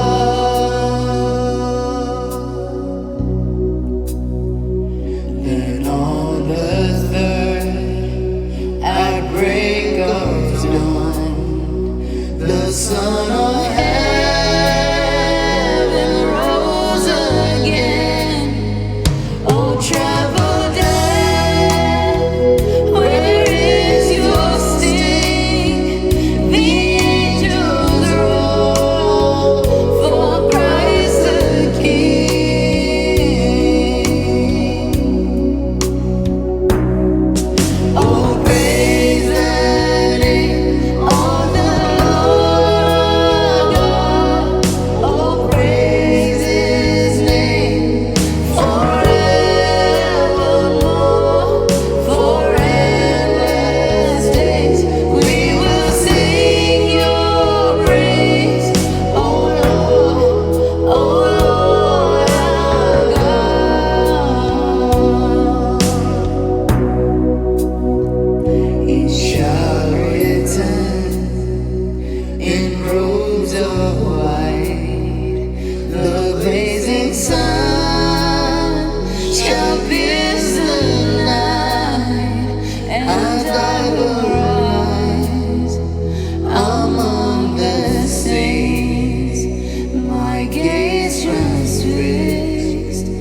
Price the Lord. ഇത്രയും സമയം നാം ദൈവവചനം കേട്ടുകൊണ്ടിരിക്കുകയായിരുന്നു. സങ്കീർത്തന വേദഭാഗത്തു നിന്ന് സംസാരിക്കുവാൻ പ്രിയ സഹോദരനെ കർത്താവ് സഹായിച്ചതിനായി ഞാൻ ദൈവത്തിന് സ്തോത്രം ചെയ്യുന്നു. നമ്മുടെ കുഞ്ഞുങ്ങളോടുള്ള ബന്ധത്തിലാണ് നാം ആ ആലോചന കേട്ടത്. പാപത്തിന്റെ പ്രലോഭനങ്ങളിൽ അകപ്പെടാതെ ദൈവത്തിനു വേണ്ടി ജീവിപ്പാൻ നമ്മുടെ കുഞ്ഞുങ്ങളെ കർത്താവ് ഈ ദിവസങ്ങളായി സഹായിക്കട്ടെ. അത് നമ്മളോടും കൂടെയുള്ള ആലോചനയാണെന്ന് ഞാൻ വിശ്വസിക്കുന്നു. പലപ്പോഴും പാപത്തിന്റെ പ്രലോഭനങ്ങളിൽ നാമും അകപ്പെടാറുണ്ട്. എന്നാൽ കർത്തൃസന്നിധിയിൽ വിശ്വസ്തയോടെ നിൽപ്പാൻ ഈ ദിവസങ്ങളായി കർത്താവ് നമ്മളെ സഹായിക്കട്ടെ. പ്രിയപ്പെട്ടവരിലൂടെ കേൾപ്പിക്കപ്പെട്ട നല്ല ആലോചനയ്ക്കായി ഞാൻ ദൈവത്തിന് സ്തോത്രം ചെയ്യുന്നു. 17-ാം സങ്കീർത്തനത്തിന്റെ അവസാനത്തെ വേദഭാഗത്തിൽ ഇപ്രകാരം കാണുന്നു: ഞാനോ നീതിയിൽ നിന്റെ മുഖത്തെ കാണും. ഞാൻ ഉണരുമ്പോൾ അങ്ങയുടെ മുഖം കണ്ട് തൃപ്തനാകും. പ്രിയപ്പെട്ടവൻ പറഞ്ഞതുപോലെ നാം ഈ ജീവിതത്തിൽ നിന്ന് നിത്യമായ ഉറക്കം അല്ലെങ്കിൽ മരണത്തിലൂടെ നമ്മളുടെ കണ്ണുകൾ അടയുമ്പോൾ ആ നിത്യതയുടെ വാടാത്ത തുറമുഖത്ത് നമ്മുടെ കണ്ണുകൾ തിരിച്ചു തുറക്കുമ്പോൾ നാം ജീവിതത്തിൽ ആശയോടെ പ്രത്യാശയോടെ കാത്തിരുന്ന പ്രിയന്റെ പൊന്മുഖം കണ്ട് ദൈവത്തെ മഹത്വപ്പെടുത്തുവാൻ കർത്താവ് ഇടവരുത്തട്ടെ. വിശ്വാസ ജീവിതമായിരിക്കുമ്പോൾ പ്രയാസങ്ങളുണ്ട്, പ്രതികൂലങ്ങളുണ്ട്, വേദനകളുണ്ട്, ദുഃഖങ്ങളുണ്ട്. എന്നാൽ ഇതിൽ നിന്നെല്ലാം മാറി നിത്യതയുടെ വാടാത്ത തുറമുഖത്ത് സന്തോഷം അനുഭവിപ്പാൻ ഈ വചനം കേട്ട എല്ലാവരെയും കർത്താവ് സഹായിക്കട്ടെ എന്ന് ഞാനും ആത്മാർത്ഥമായി പ്രാർത്ഥിക്കുന്നു. പ്രിയ ദൈവദാസനെ കർത്താവ് ധാരാളം അനുഗ്രഹിക്കട്ടെ എന്ന് ഞാനും ആത്മാർത്ഥമായി പ്രാർത്ഥിക്കുന്നു. കഴിഞ്ഞ നാളുകളേക്കാൾ ഉപരിയായി ദൈവസഭയോടുള്ള ബന്ധത്തിൽ അനേക കാര്യങ്ങൾ ചെയ്യുവാൻ പ്രിയപ്പെട്ടവനെ കർത്താവ് സഹായിക്കട്ടെ എന്ന് ഞാനും ആത്മാർത്ഥമായി പ്രാർത്ഥിക്കുന്നു. കർത്താവ് ധാരാളം അനുഗ്രഹിക്കട്ടെ എന്ന് പ്രാർത്ഥിക്കുന്നു. അതുപോലെ തന്നെ നാം നല്ല ഗാനങ്ങളെ യൂത്ത് കൊയറിലൂടെ കേൾക്കുവാൻ കർത്താവ് സഹായിച്ചു. അവരെയും കർത്താവ് ധാരാളം അനുഗ്രഹിക്കട്ടെ എന്ന് ഞാൻ ദൈവസനയിൽ പ്രാർത്ഥിക്കുന്നു. തുടർന്ന് നാം ദൈവവചനം ശ്രദ്ധിക്കുവാൻ പോകുകയാണ്.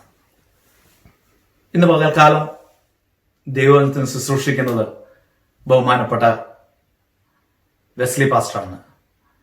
എനിക്ക് വളരെ സന്തോഷമുണ്ട് പ്രിയ ദൈവദാസനെ ഓർക്കുമ്പോൾ. കഴിഞ്ഞ നാളുകളിൽ ഒരുമിച്ച് ദൈവത്തെ ആരാധിപ്പാൻ, ദൈവത്തെ മഹത്വപ്പെടുത്തുവാൻ സഭയായി നമുക്ക് സാഹചര്യങ്ങളും ഭാഗ്യവും ദൈവം നൽകി.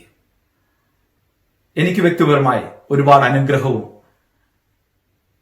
ദൈവത്തിൽ ഒരുപാട് കാര്യങ്ങൾ മനസ്സിലാക്കുവാനും കർത്താവ് സഹായിച്ചു. പ്രിയപ്പെട്ട കർത്താവിന്റെ ദാസനെ ഓർത്ത് ഞാൻ ദൈവത്തെ സ്തുതിക്കുന്നു.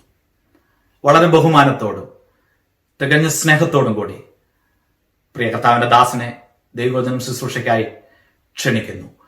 ഇന്നത്തെ പകൽക്കാലം കർത്താവിന് ചില കാര്യങ്ങൾ നമ്മളോട് സംസാരിക്കാനുണ്ടെന്ന് ഞാൻ പൂർണ്ണമായി വിശ്വസിക്കുന്നു. നമ്മുടെ കാതുകളെയും നമ്മുടെ മനസ്സിനെയും ദൈവസന്നിധിയിൽ അർപ്പിച്ചുകൊണ്ട് ദൈവവചനത്തിന് ചെവി കൊടുക്കാം. കർത്താവ് നമ്മളെ സഹായിക്കുമാറാകട്ടെ. നിങ്ങളെ എല്ലാവരെയും യേശുക്രിസ്തുവിന്റെ നാമത്തിൽ പ്രഭാത വന്ദനം ചൊല്ലുന്നു.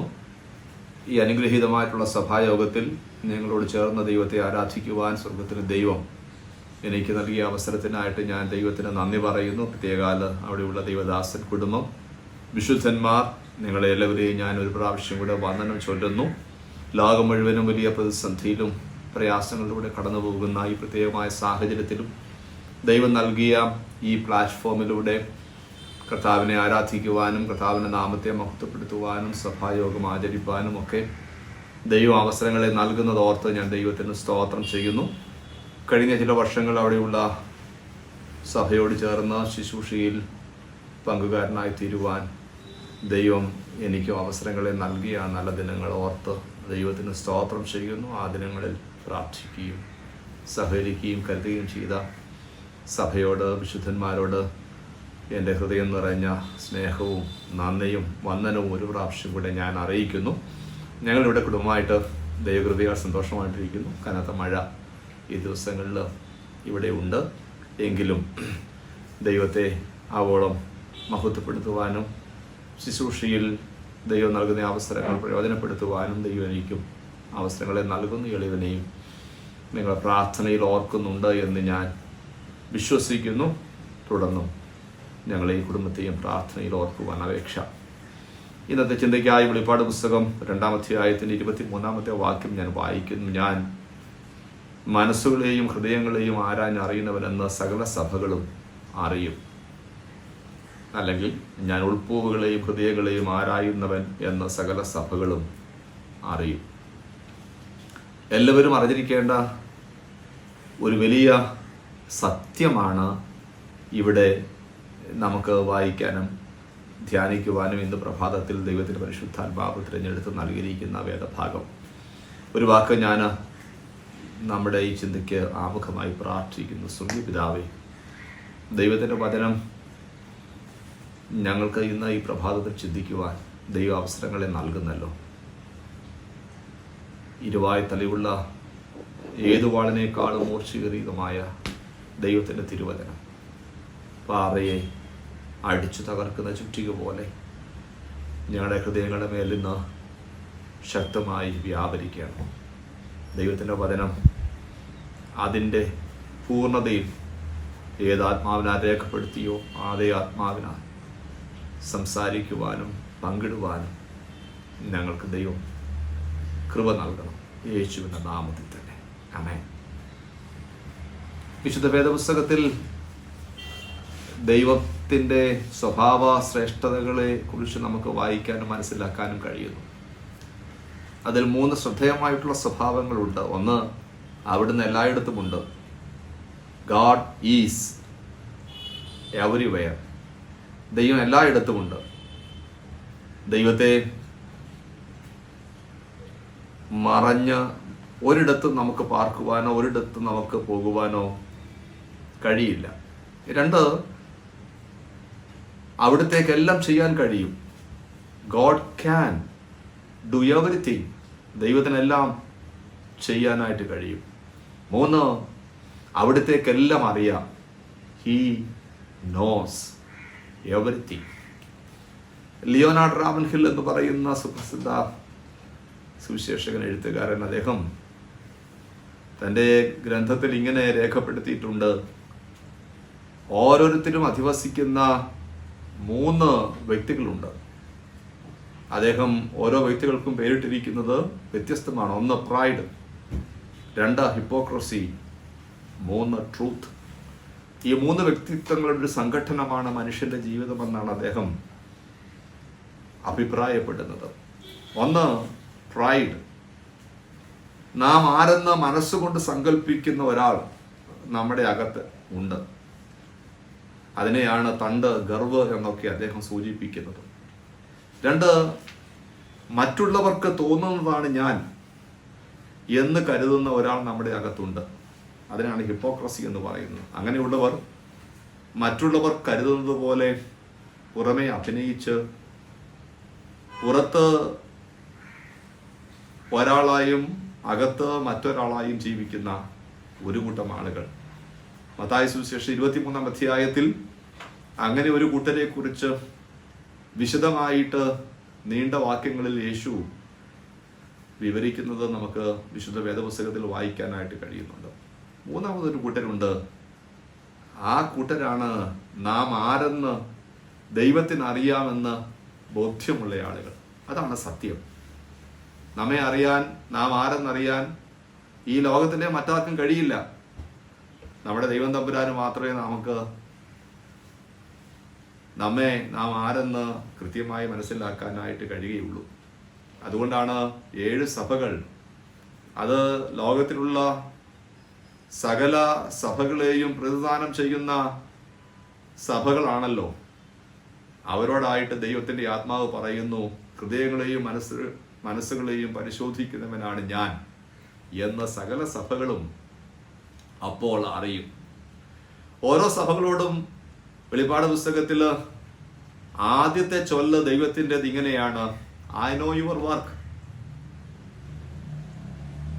ഞാൻ നിന്റെ പ്രവർത്തികൾ അറിയുന്നു. ദൈവം അത് പറഞ്ഞാണ് അവരെ അഭിസംബോധന ചെയ്യാനായി തുടങ്ങുന്നത്. അതിൻ്റെ അർത്ഥം അവരോട് സംസാരിക്കുന്നതിന് മുൻപ് തന്നെ അവരുടെ എല്ലാ ചിന്തകളെയും, അവരുടെ എല്ലാ ബോധ്യങ്ങളെയും, അവരുടെ എല്ലാ വിചിന്തനങ്ങളെയും നന്നായി അറിയുന്ന ഒരു ദൈവമാണ് അവരോട് സംസാരിക്കുന്നത് എന്ന് ഉള്ള ബോധ്യം ദൈവത്തിൻ്റെ പരിശുദ്ധാത്മാവ് അവർക്ക് കൊടുക്കുകയാണ്. ഹൃദയത്തെക്കുറിച്ചുള്ളതെല്ലാം ദൈവത്തിന് മാത്രമേ അറിയാനായിട്ട് കഴിയത്തുള്ളൂ, മറ്റാർക്കും കഴിയില്ല. യിരെമ്യാവിന്റെ പുസ്തകം 17-ാം അധ്യായത്തിൽ അതിൻ്റെ 9-10 വാക്യങ്ങളിൽ നമുക്ക് വായിക്കാൻ കഴിയുന്നത്, ഹൃദയത്തെ ആരാഞ്ഞ് അറിയുന്നവനാർ? യഹോവയായ ഞാൻ മനസ്സിനെ പരിശോധിച്ച് ഹൃദയത്തെ പരീക്ഷിച്ച് പ്രതിഫലം കൊടുക്കുന്നു. ലോകം മുഴുവനും നമ്മുടെ പ്രവർത്തികളെ പരിശോധിച്ച് നമ്മുടെ ഔട്ട്കമ്മിനെ കണ്ട് നമുക്ക് പ്രതിഫലം നൽകുന്ന ലോകമാണ്. എന്നാൽ ദൈവം അങ്ങനെയല്ല നമുക്ക് പ്രതിഫലം നൽകുന്നത്. മനസ്സിനെ പരിശോധിച്ച് ഹൃദയങ്ങളെ പരീക്ഷിച്ചാണ് ദൈവം തമ്പുരാൻ നമുക്ക് പ്രതിഫലം നൽകുന്നത്. ദൈവത്തിൻ്റെ വചനമാണ് നമ്മെക്കുറിച്ചുള്ള ദൈവത്തിൻ്റെ അന്വേഷണ ദീപം. അവൻ്റെ അന്വേഷണ ദീപം അവിടുത്തെ വചനമാണ്. എബ്രായ ലേഖനത്തിൽ 4-ാം അധ്യായത്തിൻ്റെ 12-13 വാക്യങ്ങളിൽ നമുക്ക് വായിക്കാനായിട്ട് കഴിയുന്നത്, ദൈവത്തിൻ്റെ വചനം ചിന്തനങ്ങളെയും ഭാവങ്ങളെയും വിവേചിക്കുന്നു. അവിടുത്തെ മുൻപിൽ ഒരു സൃഷ്ടിയും മറഞ്ഞിരിക്കുന്നില്ല. ദൈവത്തിൻ്റെ വചനം നമ്മളെ അന്വേഷിച്ച് നമ്മെ നന്നായി മനസ്സിലാക്കിയും നമ്മുടെ ചിന്തനകളെയും ഭാവങ്ങളെയും നന്നായി അറിയുന്ന ദൈവത്തിൻ്റെ വചനം. ഒരു വൈദ്യനായി നാം ദൈവത്തെ അറിഞ്ഞു, നാം കർത്താവിനെ രക്ഷകനായി സ്വീകരിച്ചു. എന്നാൽ ഓരോ ദിവസവും ദൈവം നമ്മെ വിശുദ്ധീകരിച്ചു കൊണ്ടിരിക്കുകയാണ്. അതുകൊണ്ട് ഒരു ശസ്ത്രക്രിയാ വിദഗ്ധനായും കൂടെ നമുക്ക് ദൈവത്തെ അറിയാനും മനസ്സിലാക്കാനും കഴിയണം. വൈദ്യന്റെ മരുന്നും ശസ്ത്രക്രിയാ വിദഗ്ധന്റെ കത്തിയും കൂടെ ചേരുമ്പോഴാണ് നമുക്ക് ക്രിസ്തുവിൻ്റെ തനിപ്പത്രമായി രൂപാന്തരപ്പെടുവാൻ കഴിയുന്ന നിലയിലേക്ക് നമ്മുടെ ജീവിതത്തെ മാറ്റുവാൻ കഴിയുന്നത്. ദൈവത്തിൽ നിന്നും ഒന്നും മറച്ചു വെക്കാനായിട്ടാവില്ല.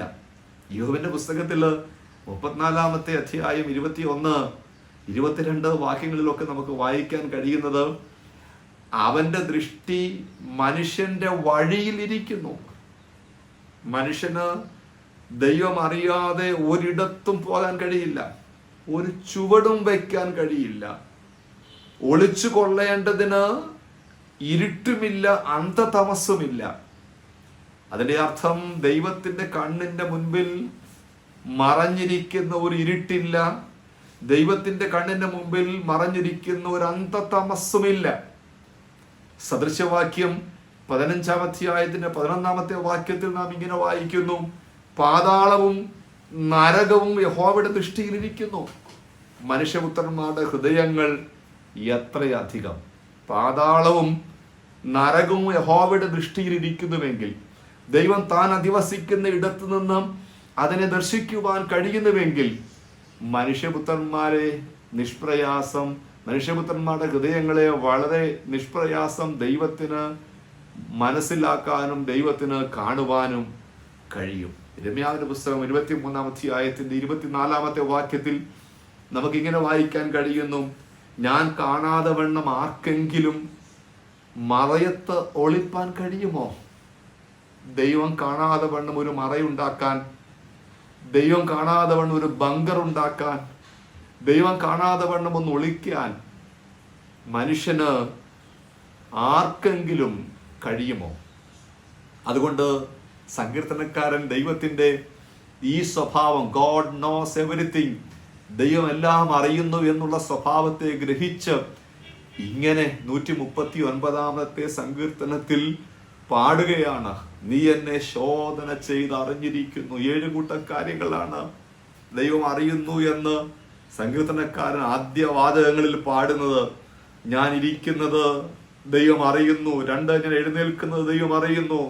3, എന്റെ നിരൂപണം ദൂരത്ത് നിന്ന് ഗ്രഹിക്കുന്നു. 4, എന്റെ നടപ്പ് ശോധന ചെയ്യുന്നു. 5, എന്റെ കിടപ്പ് ശോധന ചെയ്യുന്നു. 6, എന്റെ വഴികളൊക്കെയും നിന്റെ മുൻപിൽ ഇരിക്കുന്നു. 7, അങ്ങ് അറിയാതെ ഒരു വാക്ക് പോലും എന്റെ നാവിന്മേൽ ഇല്ല. ദൈവത്തെ മറച്ച് ദൈവം അറിയാതെ ഒന്നും ചെയ്യാൻ കഴിയില്ല. സകലതും അറിയുന്ന ഒരു ദൈവത്തെക്കുറിച്ച് നന്നായി ഗ്രഹിച്ചിട്ട് ദാവീദ് പാടുകയാണ്, നിന്നെ ഒളിച്ച് ഞങ്ങൾക്ക് എവിടെ പോകുവാൻ കഴിയും? ഇതൊക്കെ എപ്പോഴാ ഈ രഹസ്യങ്ങളൊക്കെ വെളിപ്പെട്ട് വരുന്നത് റോമാലേഖനം 2-ാം അധ്യായത്തിന്റെ 16-ാമത്തെ വാക്യത്തിൽ നമുക്ക് വായിക്കാൻ കഴിയുന്നത്, ദൈവം യേശുക്രിസ്തു മുഖാന്തരം മനുഷ്യരുടെ രഹസ്യങ്ങളെ ന്യായം വിധിക്കുന്ന നാളിൽ തന്നെ. നമ്മുടെ രഹസ്യങ്ങൾ ഒരിക്കൽ ന്യായം വിധിക്കുന്ന നാളിൽ വെളിപ്പെട്ട് വരുമെന്നുള്ളത് നാം മറന്നു പോകരുത്. ഇവിടെ ഉള്ള ഏറ്റവും വലിയ ട്രാജഡി എന്താണ് വലിയ ആപത്ത്? അതെന്താണെന്ന് നമുക്കറിയാമോ? ദൈവം ഒന്നും അറിഞ്ഞിട്ടില്ല എന്ന മട്ടിൽ നാം ജീവിക്കുന്നതാണ് ഏറ്റവും വലിയ അപകടം. നമ്മുടെയൊക്കെ ജീവിതം കണ്ടാൽ, നമ്മുടെയൊക്കെ ജീവിതത്തിന്റെ കോൺഫിഡൻസ് കണ്ടാൽ, ഓ ദൈവം ഒന്നും അറിഞ്ഞിട്ടില്ല കേട്ടോ, ദൈവം ഇതുവരെ ഒരു ചുക്കും അറിഞ്ഞിട്ടില്ല എന്ന മട്ടിലാണ് നാം ജീവിക്കുന്നത്. We live as if God knows not. ദൈവം അറിഞ്ഞിട്ടില്ല എന്നുള്ള വ്യാജേന നാം ജീവിക്കുകയാണ്. അങ്ങനെ ഒരു മട്ടിലുള്ള ഒരു ജീവിതമാണ്. അതിൽ അങ്ങനെ ജീവിച്ച് ഒരുപാട് പേർ വേദപുസ്തകത്തിൽ നമുക്ക് വായിക്കാൻ കഴിയുന്നുണ്ട്. ഞാനും നിങ്ങളുമൊക്കെ പ്രസംഗിക്കുന്ന സാധാരണ ക്യാരക്ടേഴ്സ് ആണ്. അതിലൊരാളാണ് കയീൻ എന്ന് പറയുന്നയാള്. അദ്ദേഹത്തെ കുറിച്ച് ഞാൻ ആദ്യം പറഞ്ഞു തുടങ്ങാനായിട്ട് ആഗ്രഹിക്കുന്നത് ഉൽപ്പത്തി പുസ്തകം 4-ാം അധ്യായത്തിന്റെ ആരംഭ ഏടുകളിൽ ഉള്ള ഒരു വ്യക്തിയാണ്. ആദ്യത്തെ മൂത്ത മകനാണ്, ആദ്യത്തെ മൂത്ത സഹോദരനാണ്, ആദ്യത്തെ കുലപാതകയും കൂടിയാണ് അദ്ദേഹം. അദ്ദേഹത്തിന്റെ പ്രശ്നം എന്തായിരുന്നു? ഇന്റർ പേഴ്സണൽ റിലേഷൻഷിപ്പ് ആയിരുന്നു, പരസ്പര ബന്ധങ്ങളുടെ ഒരു പ്രശ്നമായിരുന്നു അദ്ദേഹത്തിന് ഉണ്ടായിരുന്നത്. ഇവിടെ നമുക്ക് വായിക്കാൻ കഴിയുന്നത് അവന്റെ പരസ്പര ബന്ധത്തിന് പല കാരണങ്ങളുണ്ടായിരുന്നു, അവന്റെ പ്രശ്നത്തിന് പല കാരണങ്ങളുണ്ടായിരുന്നു. ഒന്ന്, അവൻ ദൈവമായിട്ട് പൊരുത്തപ്പെട്ടല്ല ജീവിച്ചുകൊണ്ടിരുന്നത്. അതുകൊണ്ടാണല്ലോ നിലത്തെ അനുഭവത്തിൽ നിന്ന് ദൈവത്തിന് അവനൊരു യാഗം അർപ്പിക്കാൻ കൊണ്ടുവന്നത്. ദൈവവുമായിട്ട് അവൻ പൊരുത്തപ്പെട്ടില്ല. ദൈവത്തിന്റെ ഹൃദയം നന്നായി അറിയുന്ന ഒരു സ്വഭാവമൊന്നും അവനില്ലായിരുന്നു.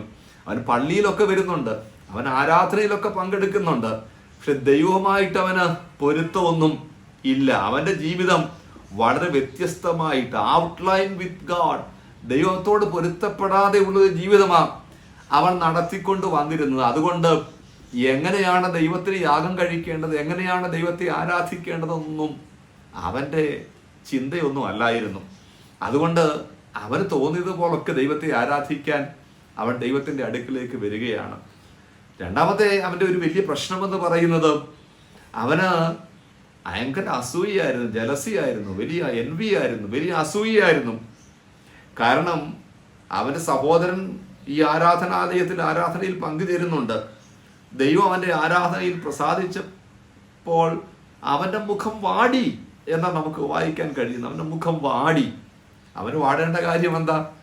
കാരണം അവൻ ദൈവത്തിന് യാഗം അർപ്പിച്ചു, ദൈവം അവനിൽ പ്രസാദിച്ചു എങ്കിൽ അവൻ സന്തോഷിക്കട്ടെ. മറ്റൊരുവനിൽ ദൈവം പ്രസാദിച്ചതിന് അവന്റെ മുഖം വാടാനായിട്ട് അവനെന്താ പ്രശ്നം, അവനെന്താ കാര്യം? പക്ഷെ അവന്റെ മുഖം വാടി. മൂന്നാമത് നമുക്ക് വായിക്കാൻ കഴിയുന്നത്, അവന് കോപമുണ്ടായി. ദൈവത്തിന്റെ കോപം പോലും ക്ഷണനേരത്തേക്ക് ഉള്ളൂ എന്നാണ് സങ്കീർത്തനം 30:5 103-ാം സങ്കീർത്തനം 8-9 വാക്യങ്ങളിലും ഒക്കെ വായിക്കുന്നത്. ദൈവത്തിന്റെ കോപം പോലും ക്ഷണനേരത്തേക്കാ. പക്ഷേ കയ്യിന്റെ കോപം ക്ഷണനേരത്തേക്കൊന്നും അല്ലായിരുന്നു. അത് വർദ്ധിച്ച് വർദ്ധിച്ച് ദിനരാത്രങ്ങൾ നീണ്ടു നിന്ന ഒരു കോപമായിരുന്നു ഈ കയ്യിന്റെ കോപമായി നമുക്ക് വിശുദ്ധ വേദപുസ്തകത്തിൽ വായിക്കാൻ കഴിയുന്നത്. അഞ്ചാമതായിട്ട് അവൻ ഉപായി ചതിയനായി മാറുകയാണ്. മോശം ഉദ്ദേശത്തോടുകൂടെ അവൻ വാക്കുകൾ ഉപയോഗിച്ചു. അവന്റെ സഹോദരനോട് അവൻ പറയുകയാണ്, നമുക്ക് വയലിലേക്ക് പോകാം എന്ന്. അവന്റെ ഇന്റൻഷൻ വളരെ മോശമായിരുന്നു. വയലിലേക്ക് പോകാനായിട്ട് കാറ്റ് കൊള്ളാൻ വേണ്ടി അല്ലായിരുന്നു. ഒരുപക്ഷെ വിളിച്ചപ്പോൾ ഹാബേല് ചിന്തിച്ചത് കാറ്റ് കൊള്ളാനോ, രഹസ്യം പറയാനോ, കുശലാന്വേഷണം നടത്താനോ, അല്ലെങ്കിൽ വയലിലുള്ള പണികളെ നോക്കിക്കാണാനോ ഒക്കെ ആയിരിക്കാമെന്ന് തൻ്റെ ഹൃദയത്തിനകത്ത് ചിന്തയുണ്ടായിരിക്കാം. പക്ഷേ കയീൻ തൻ്റെ സഹോദരനെ അതിനുവേണ്ടി വിളിച്ചത് ഒരു മോശം ഉദ്ദേശത്തിനു വേണ്ടിയായിരുന്നു. അഞ്ചാമത് നമുക്ക് വായിക്കാൻ കഴിയുന്നത്, അവൻ കയീനോട് കയർത്തു, അവനെ കൊന്നു. അതിനുശേഷം നമുക്ക് അവനൊരു നുണയനായിട്ടാണ് കാണാൻ കഴിയുന്നത്, ഒരു ലയറായിട്ടാണ് കാണാൻ കഴിയുന്നത്. ദൈവനോട് ചോദിക്കുക, അതിൻ്റെ സഹോദരൻ എവിടെയെന്ന്. അവൻ്റെ മറുപടി ഇതാണ്, ഞാൻ അറിയുന്നില്ല, ഞാൻ അവൻ്റെ കാവൽക്കാരനോ, എന്ന ചോദ്യമാണ് ദൈവത്തോട് അവൻ ചോദിക്കുന്നത്. അവൻ നുണ പറയാൻ തുടങ്ങുകയാണ്. ഒടുവിലായിട്ട് നമുക്ക് വായിക്കാൻ കഴിയുന്ന യഥാർത്ഥ മാനസാന്തരമില്ലാത്ത, ശിക്ഷയെ ഭയപ്പെടുന്ന, ശിക്ഷയെ മാത്രം ഭയപ്പെടുന്ന ഒരു കയ്യനെയാണ് നമുക്ക് വിശുദ്ധ വേദപുസ്തകത്തിൽ കാണാനായിട്ട് കഴിയുന്നത്. ദൈവം അവനോട് ചോദിക്കുന്ന ഒരു പ്രധാനപ്പെട്ട ലെസൺ ഉണ്ട്, അവനെ പഠിപ്പിക്കുന്ന ഒരു പാഠമുണ്ട്. നീ നന്മ ചെയ്യുന്നുവെങ്കിൽ പ്രസാദമുണ്ടാകുകയില്ലയോ എന്നുള്ള ചോദ്യമാണ്. അതെ, നിന്റെ ബന്ധങ്ങളെ കാണുന്ന ഒരു ദൈവമുണ്ട്, നിന്റെ റിലേഷൻഷിപ്പിനെ കാണുന്ന ഒരു ദൈവമുണ്ട്. ആമേൻ. നമ്മുടെ ജീവിതത്തിൽ നാം ബന്ധപ്പെടുന്ന ഓരോ റിലേഷൻഷിപ്പിനെയും ഓരോ ബന്ധങ്ങളെയും നന്നായി അറിയുന്ന ഒരു ദൈവത്തെയാണ് ഞാനും നിങ്ങളും സേവിക്കുന്നത്. അതുകൊണ്ട് ഞാൻ അറിയുന്നില്ല, ഞാൻ കാവൽക്കാരനല്ല, എനിക്ക് അതിൽ പങ്കില്ല എന്ന് നാം ദൈവത്തോട് പറയുമ്പോൾ എല്ലാം അറിയുന്ന ദൈവത്തിന് മുൻപാകെ നമുക്ക് അതൊന്നും മറച്ചു വെക്കാനായിട്ട് കഴിയുകയില്ല. അതെ, ദൈവം ഒന്നും അറിയുന്നില്ല എന്ന മട്ടിൽ ജീവിച്ച കയീൻ ജീവിതത്തിൻ്റെ ഏറ്റവും വലിയ പരാജയത്തിൻ്റെ ഒരു ചരിത്രമായി വേദപുസ്തകത്തിൽ നമുക്ക് വായിക്കാനും മനസ്സിലാക്കാനും കഴിയുന്നുണ്ട്. മറ്റൊരാൾ ആഖാനാണ്. യോശുവയുടെ പുസ്തകം 7-ാം അധ്യായത്തിലാണ് ആഖാനെ കുറിച്ച് നമുക്ക് വായിക്കാനും മനസ്സിലാക്കാനും കഴിയുന്നത്. ആഖാന്റെ ഏറ്റവും വലിയ പ്രശ്നം ദ്രവ്യാഗ്രഹമായിരുന്നു. അവന്റെ ഏറ്റവും വലിയ പ്രതിസന്ധി പ്രശ്നം ദ്രവ്യാഗ്രഹമായിരുന്നു. അതാരും അറിയത്തില്ലെന്നുള്ള ചിന്തയാണ് ആഖാന് ഉണ്ടായത്. ഇവിടെ പാളയത്തിൽ ഒരു വലിയ അശുദ്ധി ഉണ്ടായി എന്ന് നമുക്ക് തിരുവചനത്തിൽ വായിക്കുമ്പോൾ മനസ്സിലാക്കാൻ കഴിയുന്നു. മോശയുടെ കാലശേഷം യോശുവയുടെ മേൽ ദൈവം ഇസ്രായേൽ ജനത്തെ വാഗ്ദത്ത ദേശത്തേക്ക് കൊണ്ടുവരുന്നതിന് വേണ്ടിയുള്ള ഉത്തരവാദിത്വം ഫലമേൽപ്പിക്കുകയാണ്. അങ്ങനെ എരിഹോ കോട്ട വളരെ ലളിതമായ മാർഗത്തിലൂടെ, ദൈവാശ്രയത്തിലൂടെ അവർക്ക് തകർത്ത് അകത്ത് പ്രവേശിക്കാനായിട്ട് ഇടവന്നു. പിന്നീട് കൊച്ചു കൊച്ചു രാജ്യങ്ങൾ, കൊച്ചു കൊച്ചു ദേശങ്ങൾ അവർക്ക് ആ രാജ്യത്ത് കീഴടക്കേണ്ടതായിട്ടുണ്ട്. അതിലൊന്നായിരുന്നല്ലോ ഹായ്. 2000-3000 പേർ മാത്രം പോയാൽ മതി, കാരണം അത് ചെറിയ പട്ടണമാണ്. അവിടേക്ക് നമുക്ക് വലിയൊരു സൈന്യത്തിൻ്റെ ആവശ്യമില്ല, വളരെ വേഗത്തിൽ നമുക്ക് ആ ദേശം കൈയടക്കാമെന്ന് ദൈവത്തിൻ്റെ അരുളപ്പാടുകൾ കൊണ്ടും മനുഷ്യൻ്റെ ആലോചനയാലും ഒക്കെ അവർ തീരുമാനിക്കുകയാണ്. അവിടെ ചെന്ന് അവിടെയുള്ള എല്ലാത്തിനെയും ഉന്മൂലമാക്കാനായിട്ടാണ് ദൈവം അരുളപ്പാട് നൽകിയിരിക്കുന്നത്. അവിടെയുള്ള ഒന്നിനെയും നിങ്ങൾ കവർന്നെടുക്കരുത്, സകലത്തെയും ഇല്ലായ്മ ചെയ്ത് നശിപ്പിച്ച ശേഷം നിങ്ങൾ ആ ദേശം കൈവശമാക്കണമെന്നുള്ളതാണ് ദൈവത്തിൻ്റെ അരുളപ്പാട്. എന്നാൽ അങ്ങനെയല്ല സംഭവിച്ചത്. അവിടെ യോശുവ ഇവിടെ നേതൃത്വത്തിൽ യുദ്ധത്തിന് പുറപ്പെട്ട് യുദ്ധത്തിൽ പരാജയമുണ്ടായി. യുദ്ധത്തിൽ പരാജയമുണ്ടായപ്പോൾ യോശുവ വസ്ത്രം കീറി ആത്മതപനം ചെയ്ത് പ്രാർത്ഥിക്കാനായി തുടങ്ങുന്ന ഒരു രംഗത്ത് ദൈവം ഇറങ്ങി വന്ന് യോശുവോട് സംസാരിക്കുന്ന ഒരു കാര്യം, പാളയത്തിൽ നിന്ന് അശുദ്ധി നിൽക്കാതെ ഞാൻ നിങ്ങളുടെ നടുവിൽ നിൽക്കുകയില്ല എന്നാണ്. ജനത്തിന്റെ അശുദ്ധിയെ അംഗീകരിക്കുന്നതിനേക്കാൾ പരാജയത്തെ ദൈവം അനുവദിച്ചവിടെ. നമ്മളൊക്കെ ആണെങ്കിൽ പറയും, ഒരു ചെറിയ പെശകല്ലേ അവിടെ ഉണ്ടായുള്ളൂ, ചെറിയ തെറ്റല്ലേ ചെയ്തുള്ളൂ, ജയിക്കട്ടവർ ജയിക്കട്ടെ, പിന്നീട് ബാക്കിയുള്ള കാര്യങ്ങളൊക്കെ പിന്നീട് നമുക്ക് കറക്റ്റ് ചെയ്യാം. അങ്ങനെയല്ല, ദൈവം വിശുദ്ധനാണ്. അതുകൊണ്ട് ദൈവം പറയുന്നത് ജനത്തിന്റെ അശുദ്ധിയെ ദൈവം അംഗീകരിക്കുന്നില്ല, അതിനേക്കാൾ ദൈവം പരാജയത്തെ ഇവിടെ അനുവദിക്കുകയാണ്. ഒരു ചെറിയ അശുദ്ധി അനുവദിച്ച് ഒരു വിജയം നൽകുന്നതിനേക്കാൾ ഒരു അശുദ്ധിയും അനുവദിക്കാതെ പരാജയം അനുവദിക്കുന്നതാണ് ദൈവത്തിന് ഏറെ ഇഷ്ടം. ഒരു വാക്ക് ഇതിനകത്ത് വിശദമായി പറയട്ടെ. നമ്മുടെ ജീവിതത്തിൽ ദൈവം വിജയം ആഗ്രഹിക്കുന്ന ദൈവമാണ്. പക്ഷേ അശുദ്ധി അനുവദിച്ചു കൊണ്ടൊരു വിജയം ദൈവത്തിന് ഇഷ്ടമല്ല. അതുകൊണ്ട് ഒരു പരാജയം ദൈവം അനുവദിക്കുന്നത് നമ്മുടെ വിശുദ്ധിക്ക് വേണ്ടിയാണ്, നമ്മുടെ ക്രമീകരണത്തിന് വേണ്ടിയാണ്, നമ്മുടെ മടങ്ങിവരവിന് വേണ്ടിയാണെന്നുള്ളത് ഞാനും നിങ്ങളും ഇന്ന് ഈ പ്രഭാതത്തിൽ മറന്ന് പോകരുത്.